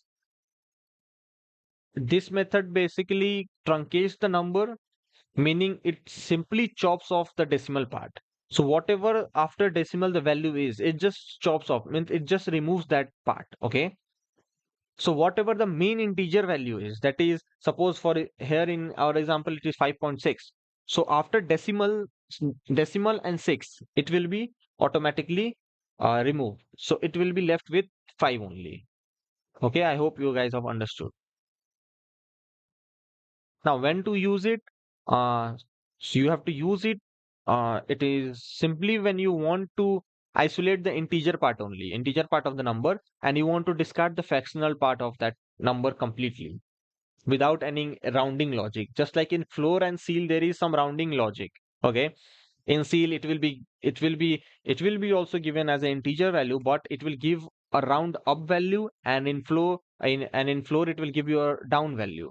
But truncate will do what? Whatever the exact integer is, it will remove the fractional part and that integer will be left. It is not going to round up. Okay.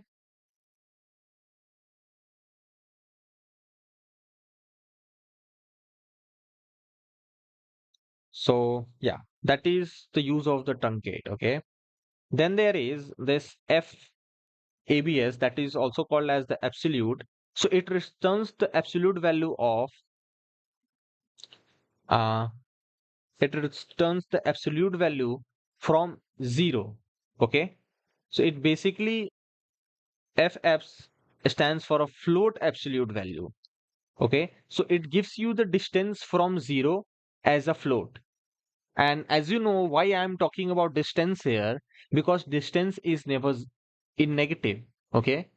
Distance can be negative. No, distance can not be negative. If it is one step also, so that one step is will be a positive value only. Okay. So that's why I'm using the word distance here. That distance from 0. That's why that is the use of this FABS. That is stands for float absolute value. Okay. Now, when to use it? So, if it is, I'm talking about distance, so you can use it, or you can have the need of this when you have to find the magnitude of a number, okay, or when you want to ensure the result is always a float value, okay. So then you can use it.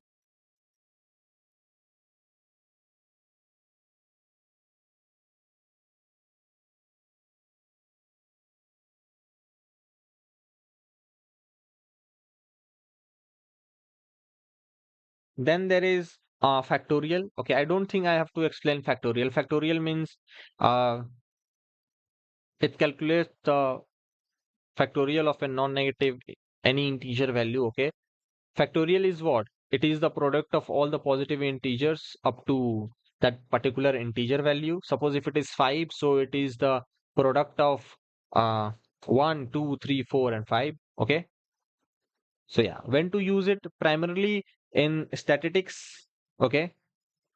It is used, or when you have to perform permutation arrangements of a set of items. So then this is used. Okay. Factorial is common. Everyone who have uh, from math background, so they will know it. Okay. Then there is GCD, greatest common divisor. Okay, of two or more integers. Okay, obviously greatest common divisor. It will be applied to minimum two or maximum whatever integers you want to put. So I don't think I have to explain GCD like in but again I'll explain it. Uh, It is the largest positive integer that divides all the number without leaving any remainder. Okay, means it is the number which is directly divided by all the numbers. Okay, so that number will be called as the GCD. Okay, when to use it? The most common use of this case is simplifying fractions. Okay, whenever we do fractions, if you have a fraction value and a large fraction value, so then you can use this, means GCD are used that we want a single value that can cut both the numerator and the denominator. Okay, so yeah, then there is this LCM, lowest common multiple, okay, of two or more integers. Okay, so this is again the smallest positive integer that is a multiple of all the numbers. Okay, when to use it? uh, in problems where it involves cycles or events that repeat at different intervals to find out when they will happen at the same time. So for that purpose, you can use this.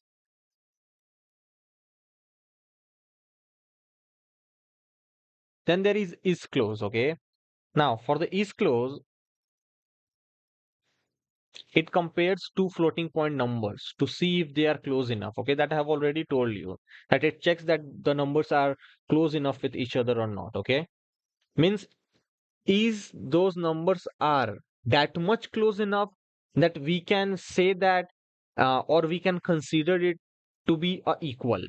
Okay, means there are some values. Okay, there are some values in floating point that can be considered as what means same. Okay, that can be considered as equal, just like this 1.0 and this. Okay, let me just do this and try here.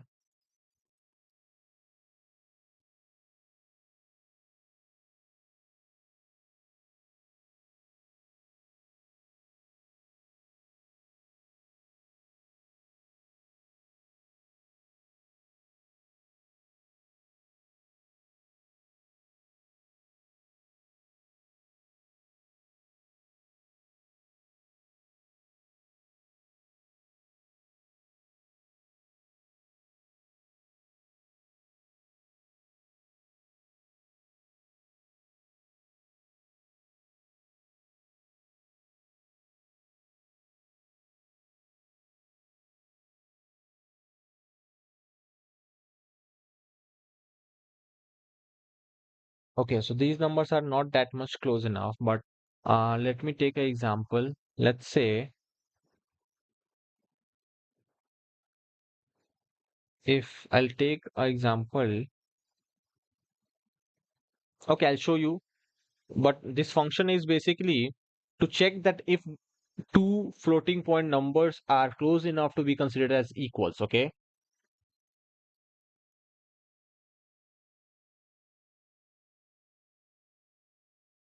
now at some point, this function is close becomes very crucial because what happens in computers, they can't represent some decimal perfectly. Okay, so that can lead to a small precision errors. So at that time, this is very useful. Okay, I have one more example to show this. Let me use that example. If I have a equals to 0.1 plus 0.2 and I have one b equals to 0.3. Okay, and what if I'll check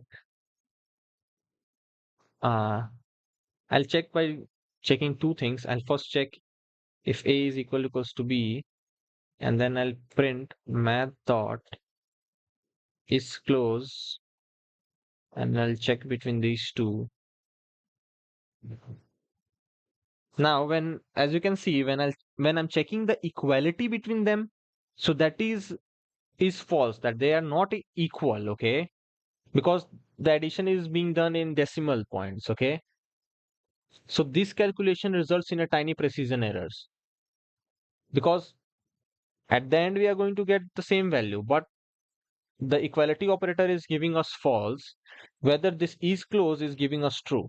Okay, so that is the difference that we have to check. Okay, and then there is this was the is close method. Okay, then there is this is finite method.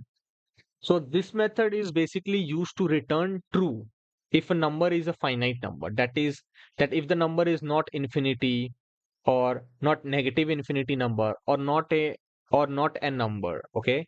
So if it is not, if it is a finite number, okay, so then it is going to return you, give you true. So 5 is a finite number, obviously, so it will give you true for that.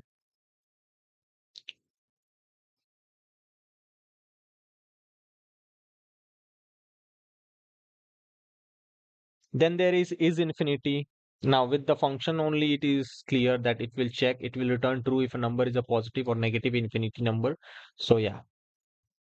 And what is an infinity number? So there is no number which is infinite, okay, because it is, infinity means what? There is no fixed number. So that's why there is a constant INF, okay? And for not a number also there is a constant, okay?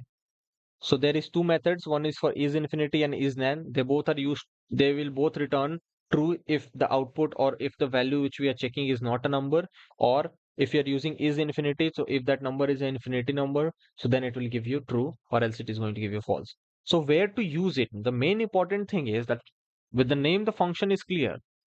Now to use this is infinity function, is infinite function, you have to specifically suppose uh, you have to specifically detect a numerical overflow, okay, or the result of a given of a division by zero, that if it is going to give you, so then you can use this is infinite, okay. So if it is giving you true, it means what?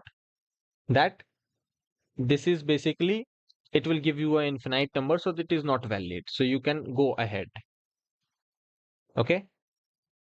That is there. And where to use this is nan, suppose to detect the calculation that has failed or result in a value that cannot be represented as a real number. So at those places you can use this one. Now when you are using these types of methods, you must use the try and except block, okay? That is my suggestion for you guys.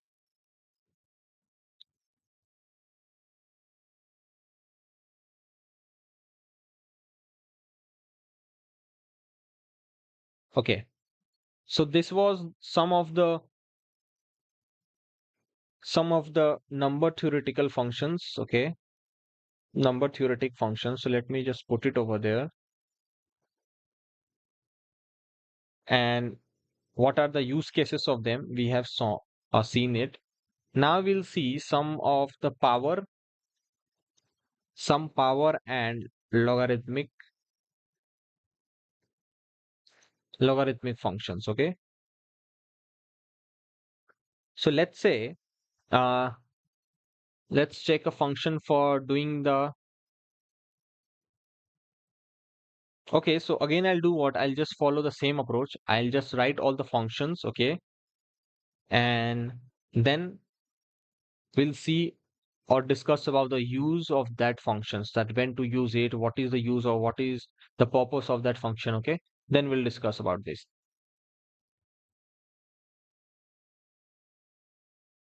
So let me write all the function first. I'll just quickly write. There is one function called as math math.exp, okay. Then there is one method called as math.exponential ml, and there is one function called as math for log, for checking the logs, okay. uh, and you can mention the number and the base of it. Then there is one method called as math dot for checking the log two bases, okay. Then there is one method for math dot for log base 10, okay. Then there is one method for math.pow. This method is used to give power to any number, okay. And then at last there is one more method to do the square root, math.sqrt, okay, square root of any number. Let's say 16, okay. Let's see the output of this. Okay, it is 1. Yeah, exponential 1. So these are the outputs. Now, let's just discuss the use of this. Okay. Now, what is this first method? Okay, it is basically uh, it is called as a Euler's numbers. Okay, which is raised to a power of a certain value. So this is the natural exponential function. Okay, it is called as a natural exponential function, which is written as e to the power any integer. So there is a certain value, a certain constant value of this Euler's number. Okay, and on that Euler's number, how many exponential power you are giving it, that is that value too. So when to use it?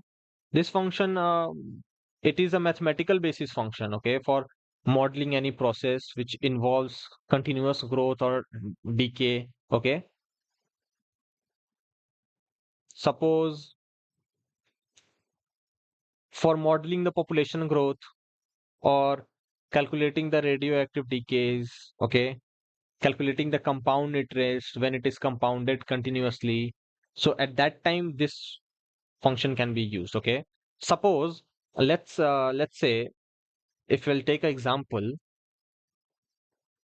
if suppose you invest 10,000 at an annual interest, okay, with a rate of interest of 7% compounded continuously. So now the question is that what will be the value of the investment um, after 5 years?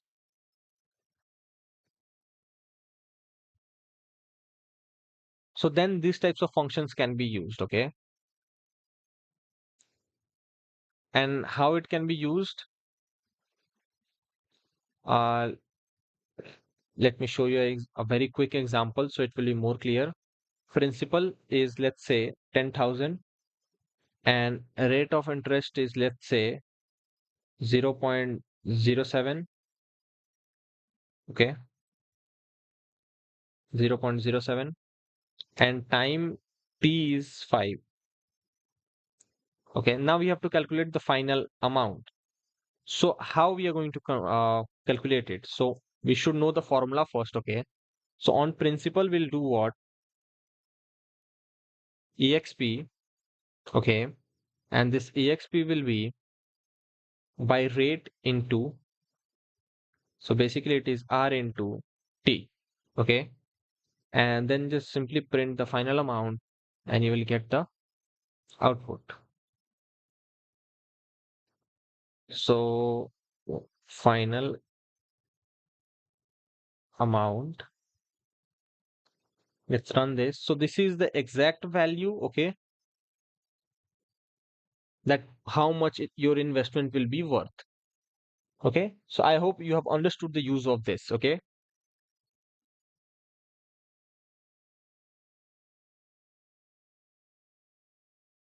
now then there is this, okay, then there is this one, exp m1.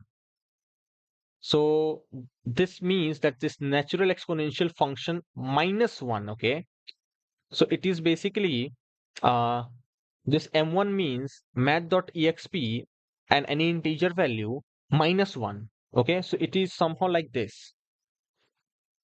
So you can say it is also same, but the difference is only, suppose if you have some value, suppose 2. Okay, so on 2 it is minus 1. So this minus 1 is extra for this. Okay,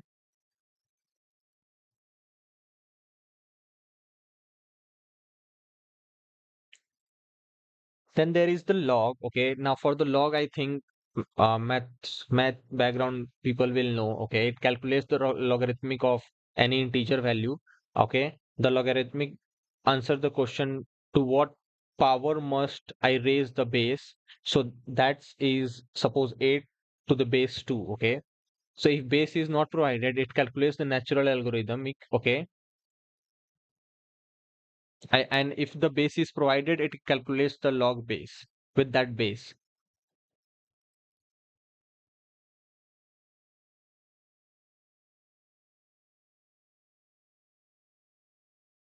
Then there is this method which is log 2 and log 10. So they are the specialized, faster, and often more precise versions of math.log for base 2 and base 10. So for finding the base 2 of any number or base 10 of any number, you have already the specialized methods with you, so you can easily calculate it. And for any different bases, you have the log method. Okay, you can change the base to whatever you want.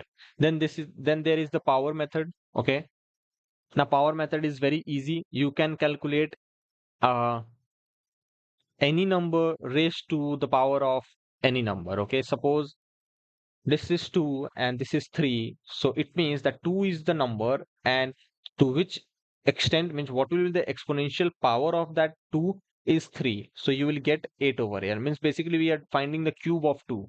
So yeah, that is there. If you want to find the 2 raised to the power 4, so it will be 16. Okay, then there is one method called as sqrt. The method stands for finding the square root of a non-negative number. So if you'll give, suppose 16, so it will give you 4. If you'll give 17, so it will give you some 4 point, means floating point values. Okay. So these were some of the methods. Okay. Some of the power methods and logarithmic functions, which are very useful in mathematics. So in the those who want to go to data science, so these are the very basic beginnings, very basics of that data science and AI/ML thing. So yeah, you must learn it. So okay, guys, that's all for today. We'll continue in the next live sessions with the trigonometry functions, and we'll see more topics on the math. Then we'll solve questions on math, and then we'll see at the end the JSON module. Okay. So thanks for joining in the live session. I hope you guys have come to know more about Python. Okay, and these modules, and I hope you guys are enjoying it and learning it. So stay tuned up. Thanks for watching. Thanks for joining. We'll see you in the next live session. Till then, bye.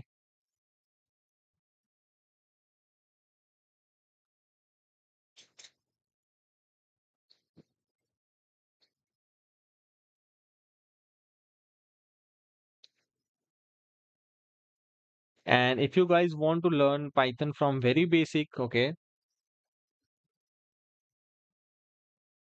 and want to attend some quiz questions, so we have 500 days challenge going on our website, that is, and just okay, this is our website clcoding.com. Okay,